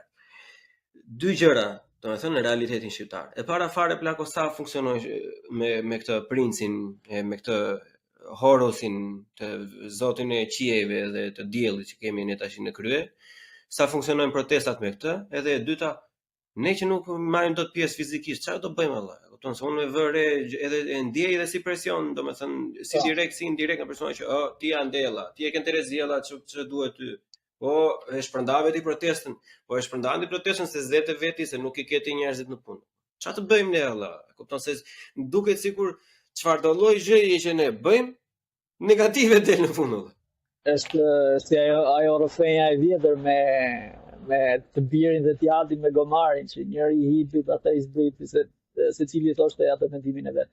Shiko, edhe kundrejt Ramës dhe pushtetit tanshëm funksionojnë protestat. Edhe ka një lloj proteste që funksionon, janë ato qytetare. Rama në raport me protestat partiake nuk e ka problem fare këtë në Brazil. Ti ke parë dhe shpesh herë tallet me to, nuk është se e di, sepse ata që kanë dalë aty nuk janë individ, po janë një lloj turme shumë e madhe. Domethënë që po ti marrësh në totalitetin e vet, ata mund të ndahen në 1-2 persona. Është lideri dhe gjithë kanë gjën lideri, shikojmë çfarë do thotë ai, do jap direktivat, të mos e dikin shpejt. Dhe nuk e shqetëson kjo rrolli proteste, edhe sikur bëhen 1 milion veta. Ajo çka unë spaku e kam parë që shqetëson janë protestat qytetare dhe prandaj bën një lloj lufte shumë madhe për t'i ndarë, për t'i përçarë, për t'i anatemuar shpesh herë, edhe me studentët kur do flasin, kur do bëjnë kështu, se u fut në mënyrën e butë. Po të shikosh protestat në të cilët ai nuk i flas fare, që janë protesta politike, as i bën një koment denigrues dhe i lë aty. Kurse protestat qytetare mundohet që edhe studentëve ndonjëherë mundohet që e para të futet kështu me të mira, me të butë, që edhe qëllimi i është e para përçarja, dhe pastaj përçarja disa ti blej, disa të krijoj to sulmet kundrejt njëri tjetrit, pra grupimet të caktuara që prit ne jemi këta, ju nuk e keni të drejtë. Krijohet një lloj zhurme, dhe në moment që krijohet kjo zhurme dhe prishet një lloj uniteti midis protestuesve, siç ndodhi në rastin e studentëve, merr shumë protesta ashtu siç ndodhi atje. Çështja është që këto protesta Rama i ka frikë, unë e kam parë shumë mirë, unë kam fjetur në shesh në rastin e armëve kimike, edhe kam parë dhe fjalimin e tij, që ishte një fjalim nga ana letrare shumë i mirë, por nga zëri i tij duke shumë i trembur, domethënë sepse aty ishte moment që ne realisht po flinim aty, nuk ishte më zgjidhje çështje, o do na merrnin me forcë, o do më bëkish nga që kishte shumë persona, ishte pothuajse pamundur. Morën kishte kështu kazan nga këto fuqi po i dijshme dhe po flinim aty realisht. Edhe kishte njerëz që na sillnin ushqime, molto, gjëra. Edhe të nesërmen me datë 15 kur kemi sjell edhe studentët nga gjithë fakultetet që nuk kishin nevojë për organizim. Thjesht kam folur me një nga ata të fakultetit mjekësisë, ishte presidenti i këshillit studentor atje.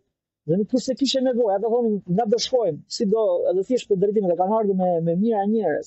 Dhe çështja është që në atë protestë Rama kishte frikë, në protestën e Klodian Rashës kishte frikë, që vra Klodian Rashën, në protestën e studentëve kishte frikë, në protestën e rritjes çmimeve kishte frikë, sepse e di që ka njerëz, që un kam parë shumë prindër që kanë dalë me fëmijën e tyre pa u thënë kush është, kanë parë rrjetet sociale do dal thoshë, sepse mua më prek të pelenat e fëmijëve, më prek të vaji, më prek të ushqimet që ble, dhe ai nuk ka nevojë, dhe ai është njëri i ndihmuar, sepse ky është qëllimi i protestës, ti je i ndihmuar dhe det.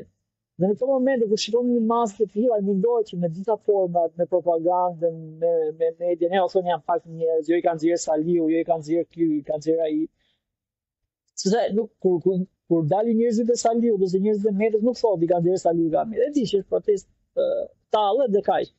Po gjithmonë mundohet, ose këto akuzat, edhe opozita bën akuza, që është gjëja më e çuditshme në rast të tilla kundrejt protestave qytetare, se po i merr gjoja domenin të protestuarit, si është diçka ekskluzive. Po protesta i ka frikë normalisht, sepse e para e prekin aty i dhe më shumë te pjesa e imazhit, te pjesa e propagandës, e ka shumë fiksim këtë pjesë. Si një protestë ka dhe dikim dëgëmtar, domethënë shumica e protestave që kanë shumë njerëz, përtej aty partijake, por që janë qytetarë, dalin në Reuters, dalin në Le Monde, dalin edhe në CNN, në Republika, në gjithë mediat më të mëdha europiane e japin si lajm. Dhe çështja aty nuk i pëlqen kjo gjë. Përtej kësaj, nuk I pëlqen dhe fakti që qytetarët reagojnë sepse kundër qeverisjes së tij, idesë krijuar qeverisjes rilindase dhe perfekte. Anush e kam parë në shumë raste që ka bërë dhe devijime, normalisht ka bërë ato skemat e tij machiavelliste për t'i ndarë njerëz, për t'i përçarë, për ta zhbërë protestën. Por këtu I ka frikë. Këtu I ka frikë në shumë herë. Kurse në pjesën e dytë që thua se çfarë do të bëjmë ne nga jashtë është që mos dëgjoni shumë se çfarë thuhet ose mos dëgjoni shumë kjo pjesa e komenteve se njerëzit, jo mos njerëzit në rrjetet sociale do komentojnë pafund. Do thonë gjëra të cilat janë në rahatin e tyre, thot hajde ta shprehun dhe mendimin. Një nga gjërat që unë sugjeroj njerëzve që janë jashtë, që normalisht I prek në realitetin jonë, se kanë familjar ose kanë edhe lidhje shpirtërore, është fakti që e para të jetë një lloj zëri ose një lloj shpërndarje protestës. Por ama nga aktorët dhe njerëz që janë te protesta, jo kryesisht nga media ose nga rrjetet e sociale të ndikuara nga qeveria këto. Një lloj zëri. Pastaj, kjo është ndihma e parë, domethënë është mirë që të ketë një lloj shpërndarje, shikoj se kjo gjëja po ndodh, sepse qeveria, pushteti ka këto mekanizmat e vet të shtypjes me anë të media dhe me anë të hapësirës mediatike, duke qenë se e ka terrenin shumë mat mediatik. Kurse protestuesit, njerëzit që reagojnë për gjëra të tilla nuk kanë një hapësirë aq madhe mediatike. E kanë thënë që mund të thuhet, okay, ishte një protestë sot, por janë ca elementë që nuk shpërndahen, një foto, ka njerëz që bëjnë fotografin në mënyrë amatore në protesta, shpërndajnë foto shumë të lezetshme. Për shembull, te Klodian Rasha ishin njerëzit, edhe ti që je jashtë, për shembull, e shikon një foto që ka bërë një person, një rast dhune, një rast edhe e shpërndan dhe shikon të bëhet virale. Kjo është një ndihmë shumë e mirë, sepse ti nuk do gjesh në media një gjë të tillë. Ama personat që janë aty, është shumë e rëndësishme që ketë njerëz reagues, ketë njerëz protestues, por duhet të ketë edhe njerëz dokumentues, pra ketë njerëz që bëjnë foto, ketë njerëz që dokumentojnë personat kush ka shkuar në komisariat, njerëz që kanë një uri deri diku juridike që mund të ndihmojnë, edhe shpeshherë kanë ndihmuar dhe falja, sidomos në rastin e Klodian Rashit, ishin adoleshentë dhe njerëz të mitur. Dhe çështja është që secili mund të bëjë një lloj pjesë, edhe nga jashtë. Ashtu siç mund ta bëj për të shpërndarë propagandën qeveritare, bravo kryeministri që e ke bërë këtë gjë, nga ana tjetër mund të bëj dhe një shpërndarje ose të jap një lloj zëri, ti protest që atij duket e drejtë, nëse nuk duket e drejtë nuk ka pse ta bëj. Domethënë është totalisht në drejtën e tij dhe e saj.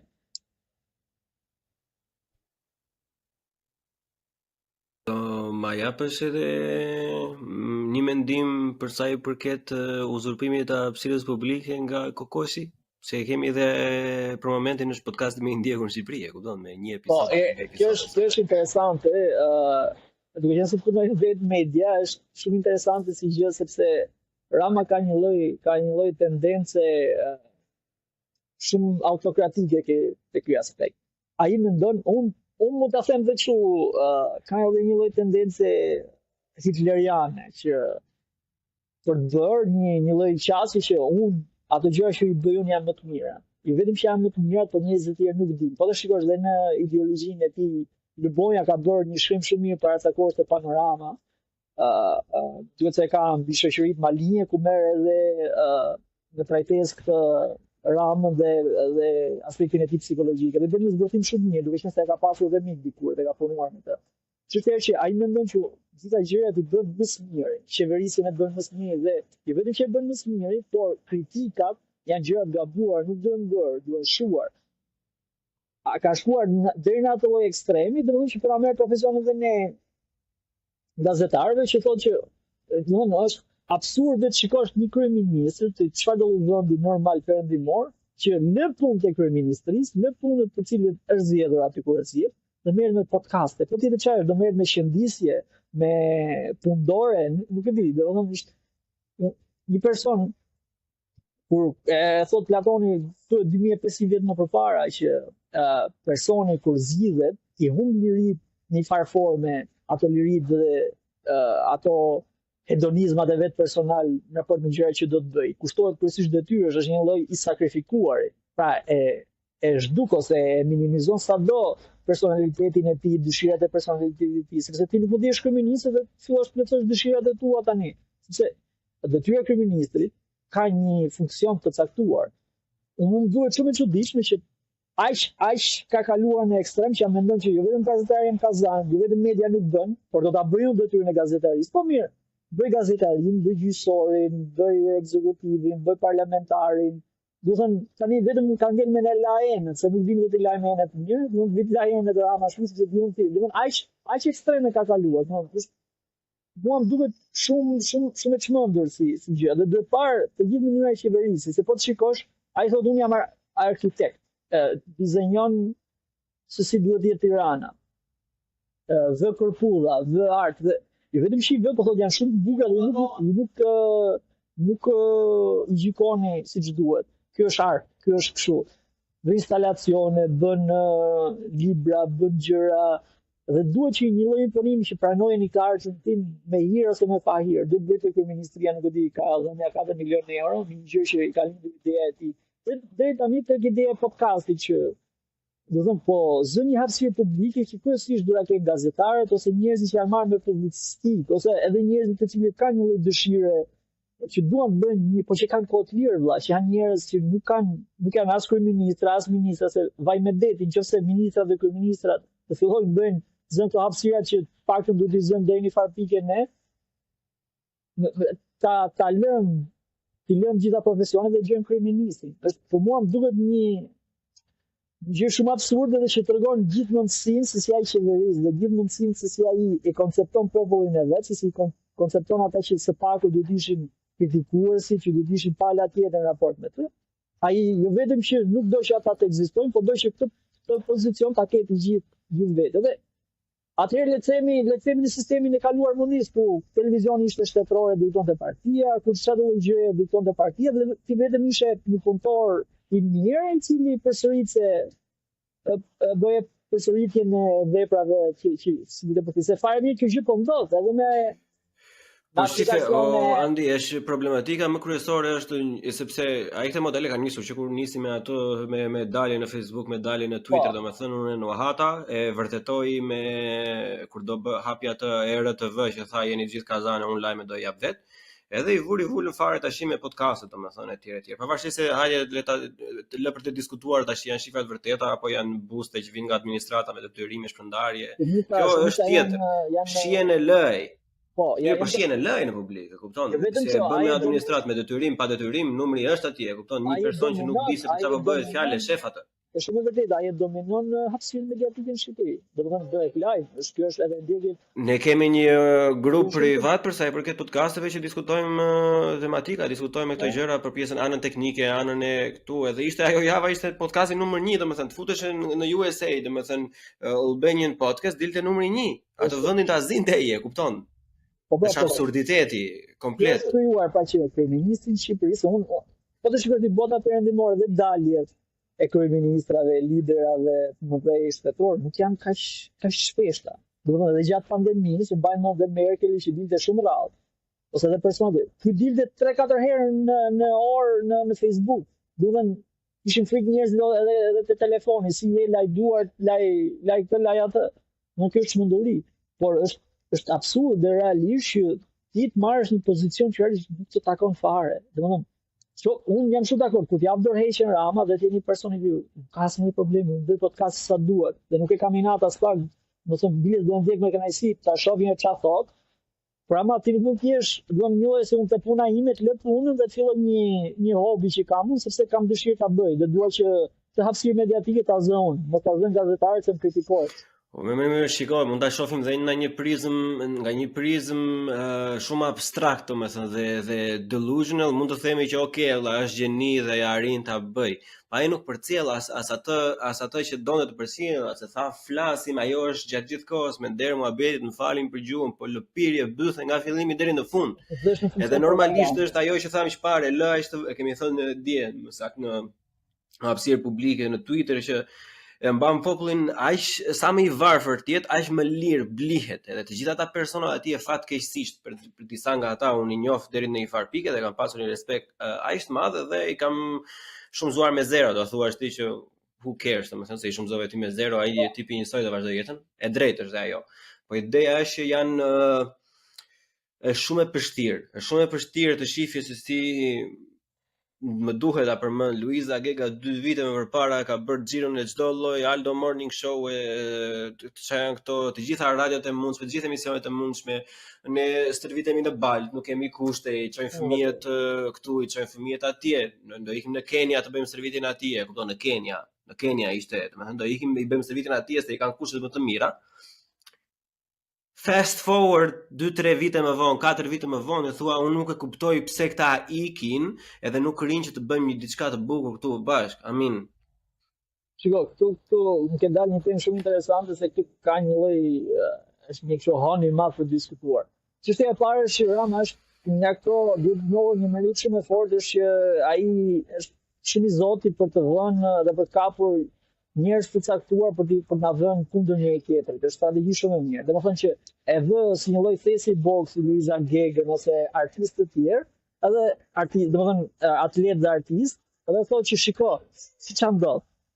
Domethënë këta po shajnë këta që janë modele, që janë njerëz të mirë, që janë njerëz të cilët kanë një lloj arritje dhe këta edhe duke munduar përballja me dy grupime duke i vënë kundër një tjetrit, shiko, ekziston një grupim që kandidat për suksesin. Dhe vë Luiza Gegën këtë kanë qërima i këngëtar, artisti, vë si një lloj thesi boksi për shlyet inati popullor. Dhe Rama deli larë në këtë mes, sepse inati, mlefi, u hidhe dhe atyre. Unë jam shumë dakord të kjo pjesa, por këta nuk duhen sulmuar, nuk duhen trajtuar si një lloj thesi boksi, se kërën këtë efektin që do Rama që e ka mirë menduar. Unë besoj se në Shqipëri është shumë e vështirë që ne mund të flasim për njerëz, po them këtë termin konkret artist, pra që ne mund të quajmë një artist i cili ka ndjeshmëri. Mund të flasim për aktor, mund të flasim për këngëtar, mund të flasim për atlet, por realisht në termin atlist ose gjimnast në 360 gradë të këtij koncepti nuk mund të flasim, sepse për te profesionit një artist, një person i tillë që merret me gjëra të tilla, ka një ndjeshmëri publike. Dhe ti nuk ta shikosh që ti lëpijet apo ti bëjnë servilin persona të tillë duke u përdorur për propagandë, duke mos e ndoshta edhe duke kuptuar, edhe duke mos e kuptuar, që përdoren si lloj mashe që ai të arrijë ato qëllimet e veta të caktuara. Shikoj me Ramën, me Velien, edhe me Berishën dikur që merrni këngëtar, merrni njerëz të cilën kanë një lloj ndikimi publik, kanë një lloj përqyeshmërie dhe i marrin. Është traditë, është qasje e vjetër të qysh në Romë e lart. E do të thënë merr gladiatorët, ata shohësh me disa nga gladiatorët. Problemi është që një artist, sipas meje, ose një person i cili merret me fushën e arteve dhe sporteve, gjithmonë kundrejt pushtetit ka një lloj radikalizmi, ka një lloj mospërqyeshmërie. Gjithmonë duhet të jetë një lloj opozitari i përjetshëm, sepse pushteti ka gjithmonë tendenca shtypse. Arti, sporti, profesionet të tilla, domethënë veprimtarisë humane njerëzore kanë gjithmonë për ta bërë njeriu të lirë, pa i shkuar te konjunkturat shtypse. Dhe figura të tilla, domethënë si Luiza Gega, si këta, unë i shikoj me edhe një lloj gjunahi, po pra bien në këtë lloj e Ramës. Domethënë ti nuk mund të shitesh drejt ta haj se dje jam shumë dakord, dje fliste për stërvitje në Bal, në Lutz, nuk paguhen, se janë dhe shumë fusha tjera që nuk paguhen. Por ti fakti që të zgjidh ky problemi dhe Rama po kep ca shpërblime, ca dekorata, nuk mund ta shesësh vetë dhe sepse nëse ti ke marrë të dekorata është shpërblim dhe ndjesh mirë, nuk mund të shkosh tani si ajo nusja që të marrin ec këte i kanë drejt të marrë të lëviz me Cadillac, të jap sa aty thjesht për propagandë, se Rama e bën për propagandën e vet atë. Mund të nxjerrte Mike Cadillacut aty të ec në bulevard, ai është komplet show. Por tek sa ti e zgjidhe problemin tënd, dakor, shumë mirë, u shite, po themi deri diku, ose je i kënaqur me rrogën me të bën admiral, kolonel, çfarë drejtshmi ka dorë. Nëse ti dje reagoje për vete, tani reago për të tjerët. Pra, sepse ka shumë pjesëmarrëse specifike. O vllai dashur, po edhe thjesht ajo aksioni që bëjnë këta që u bën admiral, kolonel. Si ka mundësi tani që ti, domethënë, vetëm sepse ti arrin të vraposh më shpejt se sa të tjerët, që nuk ka lidhje fare me të qenë admiral dhe kolonel, se ti ke përgatitja fizike është më e vogla te admiraliteti, te koloneliteti, si quhen këto si terma institucion. Nuk e di si në xhbazi marrin titull, por nuk kam asnjë problemi me dhënien e titujve të tyre, se janë 4-5 persona që kanë dhënë titull, domethënë që paguhen dhe nga forcat armatose. Ky është çështja më pak problematike për mua. Problemi është mënyra se si përdoret kjo gjëja. Ti e shet këtë gjë që i ke dhënë 4 vetave, 5 veta e shet si ashtu si dhe me rritjen e rrogave dhe se me i ke dhënë një lloj ngritje e rrogave të personat që e shet sikur e kanë marrë gjithë, sikur gjithë janë bërë admiral. Ndërkohë në Tiranë ka shumë edhe Federata e Peshqimit bëjnë stërvitje në piste skandaloze, nuk e fusha, nuk e hapësira. Po pikërisht pra sepse prandaj po ta përmend anë që është gjitha e gabuar, sepse pikërisht nga ata që e kanë marrë dhe nuk e kanë merituar, sepse nuk mund të meritosh një status kolonel vetëm se vrapon. Se imagjinohet tash, ekstrapolohet në të ardhmen ty, hyn serbi në Kosovë, del Luiza Gega thotë, nuk e kuptoj pse serbi po hyn tani në Kosovë. Jo, nuk është, shiko, do bëj një dallim. Dhënia me nuk është se po jep kolonel që të shkojnë luftë. Ai është një lloj titulli më shumë simbolik, që merr një lloj pagese dhe ka një lloj statusi. Unë jam dakord me ato dhënien. Ai nuk ka të bëjë me pjesën e ushtrisë fare. Do thënë, hiqe këtë, nuk është se do nesër lufta ose sulmi dhe do dal kolonele Luiza Gega do na mbrojë. Jo, është nuk qëndron ajo. Çështja është, e kam fjalën te përdorimi dhe te propaganda që bëhet, që ti ç'a bën.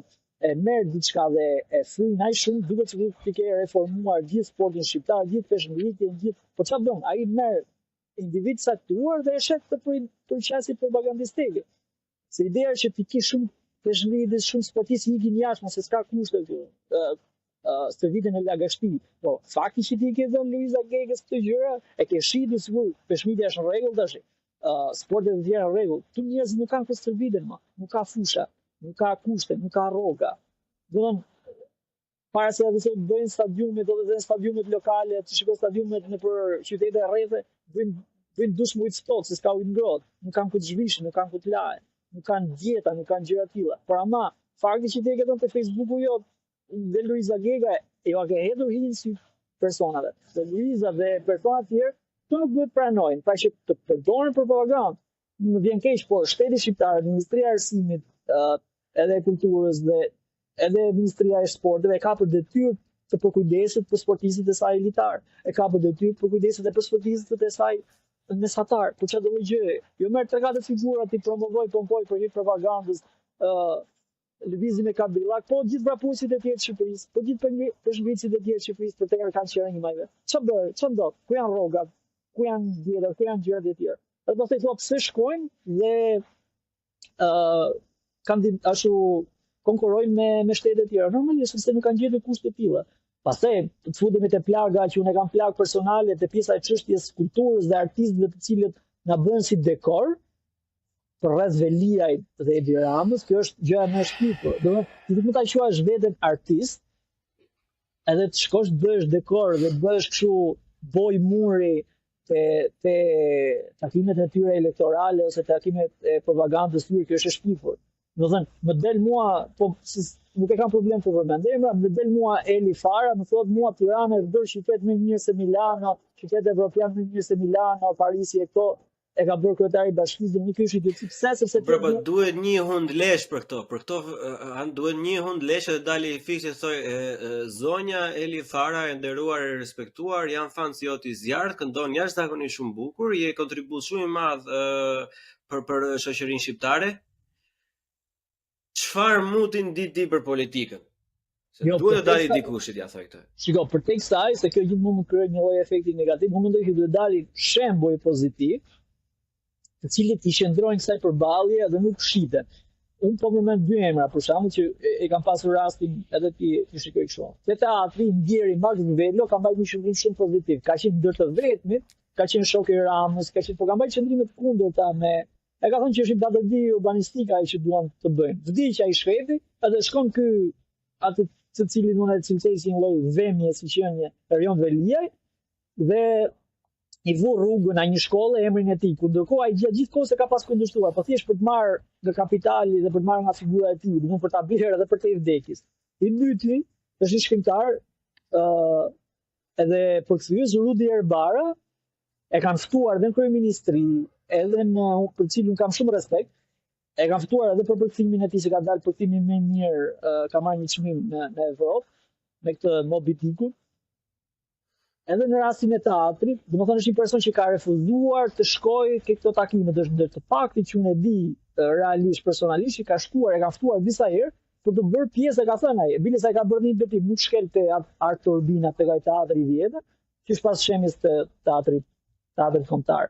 Por ama e kanë ftuar disa herë sepse duan ta bëjnë pjesë të kësaj ansambli të madh të propagandës, që hajde bëj kështu, na qëndroni në sfond, japim në dekorat në lekë dhe ti hesht. Dhe ai unë e respektoj shumë vendimin e ka thënë që jo vetëm që nuk shkoj, por nuk shiten për diçka të tillë.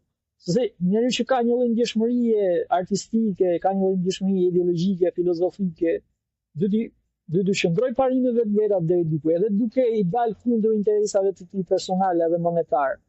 Sa është fare mirë që në një rrogë me disa dekorata, hajde shitemi gjithë. Dhe ky është problemi, që sa janë shit në administratë, sa janë shit në art, sa janë shit në politikë. Problemi është që nëse ti që je, po themi, elita e sportit, e artit, nëse ti shitet që mendon që ai shkreti që ka fëmijën pa bukë, ose ka një dyqan aty, ose ka një punë që merr 500.000 lekë muaj në administratë, nuk do shitet, nuk do shes votën. Se nëse ti që ke lirinë më të madhe intelektuale, filozofike dhe ke një lloj ndjeshmërie dhe je disi më i edukuar se ai, nëse ti shitet, ai të shikon që ti shitesh dhe del në televizor pa pikë klubi, ai nuk do ta shes votën e vet, nuk do ta shes atë lirinë e vet për diçka më shumë. Nuk kanë empati këta plak, sepse këta nuk e shohin veten te populli. Në momentin e parë që marrin një shpërblim, një post, domethënë largohen, nuk i duket vetja më pjesë e plebejve, thënë në një mënyrë të keqe. Duket vetja sikur janë më të mirë. I mungon empatia publike. Ndryshimi nuk vjen nga elita, pra nga intelektuali, nga e pretin. Ti nuk ta presësh pa me gjithë respektin që kam për nga një bari i cili është më majt mali, ai shkreti do merret me delet dhe me dhit.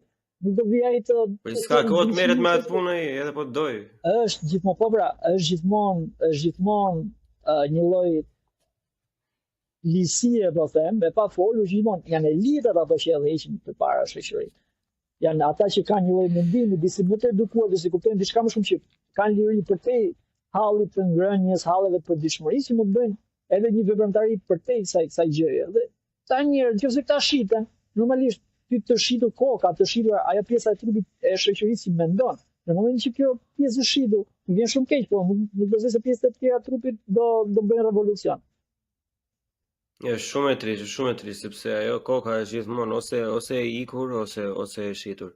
Që të mos zgjatemi dhe shumë, domethënë do na japësh në një këshill, sepse nuk e di sa jeni në djeni juve aty, po me sa di unë që jemi studenta, ose tani, si jemi me studenta, se tani jemi në punë, po ne i ndjekim shumë, domethënë, si të paktën një rreth i madh, kemi disa organizata të vogla, për shembull në Berlin edhe në disa qytete tjera të Gjermanisë, që edhe flasin edhe komunikojnë me njëra tjetrën, edhe mundohen të bëjnë diçka, domethënë shumica prej tyre nuk e ka aftësinë akoma të bëjë ndërhyrje dhe ndihmë financiare, edhe domethënë përballemi me një hostilitet, me një armiqësi, jo vetëm nga ata që pritet, se normalisht që pritet nga regjimenti etj, po me një hostilitet nga ata persona që janë kulti aktivistit, e kuptojnë që mos u futi tek toka ime, kështu që çfarë do bëjmë ne vëlla?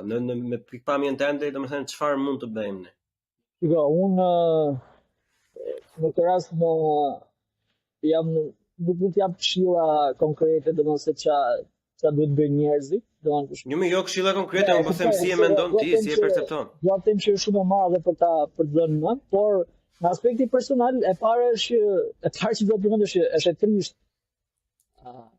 Si edhe në Gjermani, edhe në shumë vende të tjera që ka kaq shumë të ri dhe të reja shqiptarë që kanë hyrë dhe duhet që këtë reagimi ta bëjnë nga jashtë. Dhe së dyti është aspekti i një lloj problematike të hershme që kanë shqiptarët, është që të merrem vesh me njëri tjetrin. Do të thënë, pa pasur këtë idenë me afut ose me pas një lloj armiqësie kaq theksuar me njëri tjetrin, duhet ta kemi çik më shumë xhan njëri tjetrin, ta respektojmë çik më shumë, se drejtë ta haj nuk kemi dhaj shumë veta. Kjo ideja për të luftuar njëri tjetrin, për të pasur një lloj klime kaq armiqësore me njëri tjetrin, do ta çoj gjikundi. Thjesht do na ndaj dhe do na përçaj për jetëve. Thjesht ta kemi pak më shumë xhan njëri tjetrin, edhe kur gabojmë, ta mundohemi ta falemi çik një tjetër, edhe kur kemi ndonjë mendim gabim, veç mos bëjmë të policin, e gjykatën shumë me thim dorë, me shpatën e Demokleut ti bien, por jemi pak më të kuptueshëm, edhe jemi pak më bashkëpunues me njëri tjetrin, ta pranojmë çik më shumë njëri tjetrin, sepse vetëm kështu do kemi një lloj bashkëpunimi më të madh edhe te kauzat dhe gjërat, do krijojmë një lloj sinergjie. Edhe mos se kështu me qasjen e aspektit negativ kundër njëri tjetrit, me përjashtimet, nuk do arrijmë gjithmonë, gjithmonë për çfarë do jemi. Dhe ata që kanë qef, na shohin për çfarë, gjithmonë do përfitojnë dhe gjithmonë do kenë më të lehtë. Është si jashtë, si brenda, mos krijojmë këto emigranti, greku, italiani, ky që vjen nga Gjermania ka shet nëm, por ti lëmi që këto gjërat më shumë të afrohemi te gjërat që na përbatojnë se ato na ndajnë, se këto gjëra gjithmonë do ekzistojnë, gjithmonë do kemi mungesë pëlqyeshmërie kundrejt gjërave. Domthon ti ke dikë vëlla ose prindër gjithmonë ke gjëra që më pëlqejnë, jo një person që ti s'ke jetuar kurrë Për ditë. Dhe çështja është që si këtu që është shumë agravuar, si shumë e rënduar, është të bashkëpunojmë. Domethënë ndoshta s'na pëlqen atë trafiku ku del protestë, por ti harrojmë ca gjëra dhe dalim për hir të protestës. S'na pëlqen Andi, s'na pëlqen Bleoni. Por për te aty gjëra që nuk na pëlqen Bleoni ose Andi, çfarë janë ca gjëra që na pëlqejnë nga ata, dhe si mund të bashkëpunojmë, se nuk është se do në fund të duhem dar produkti nga individi, domethënë që nëse Andi nuk e urej, po mund të ketë 1 në 10 gjëra që unë jam super pro, që është njëti mendimin tim, s'ka asnjë lloj problemi as turpi ta mbështesësh në atë drejtim. Ideja është nuk është se ndarë do flem gjithë te shtëpia njëri tjetrit, është ndarë do flem në shtëpia jote. Dhe çështja është që unë nuk kemi shumë mendime të cilat nuk bien dakord, por duhet të jemi mjaftueshëm qytetar, mjaftueshëm të rritur për ta respektuar që nuk bien dakord, prandaj jemi individë të ndryshëm, por ama edhe nuk i diskutojmë se të këto ide, edhe në fund debati të dalë si miq duket mos rënë dakord, por nga ana tjetër të gjëra që bien dakord, mësojmë të rrisim, mësojmë ta mbështesim njëri tjetrin. Ju duke i hedhur shkopi në rrota, edhe duke bërë që ky kështu, ky ashtu, ky Sorosi, ky është i keq, ky është i mirë, nuk është se po e marrim për nuse ose për vëndër, që duhet na pëlqej kështu nga gjithë anët. Jo. Secili nuk ka njerëz perfekt, nuk kemi as demokracia më perfekte në botë, nuk kemi as vendet nordike. Dhe mësojmë që ta thyejmë çik të forcën e rezistencës që i krijojmë njëri tjetrin dhe të jemi më shumë bashkëpunues, si jashtë, si brenda, merremi çik vesh. Domethënë, mos ta lejojnë ideologjitë, mendimet e njëri tjetrit, edhe ndasitë ideologjike që ora edhe mendimet e zakonshme që ta sulmojnë njëri tjetrin. Se kjo çfarë do bëj? Gjithmonë ke ngelur për çfarë është ajo rrëfenja e vjetër që ne bëjmë me thuprat. Jo gjitha thuprat janë një lloj, jo gjitha thuprat janë të njëjtës pemë, por ama në fund ditës bën një forcë përbashkët dhe sa më shumë përçara dhe të ndara jemi, aq më shumë do kemi shanse për të thyer.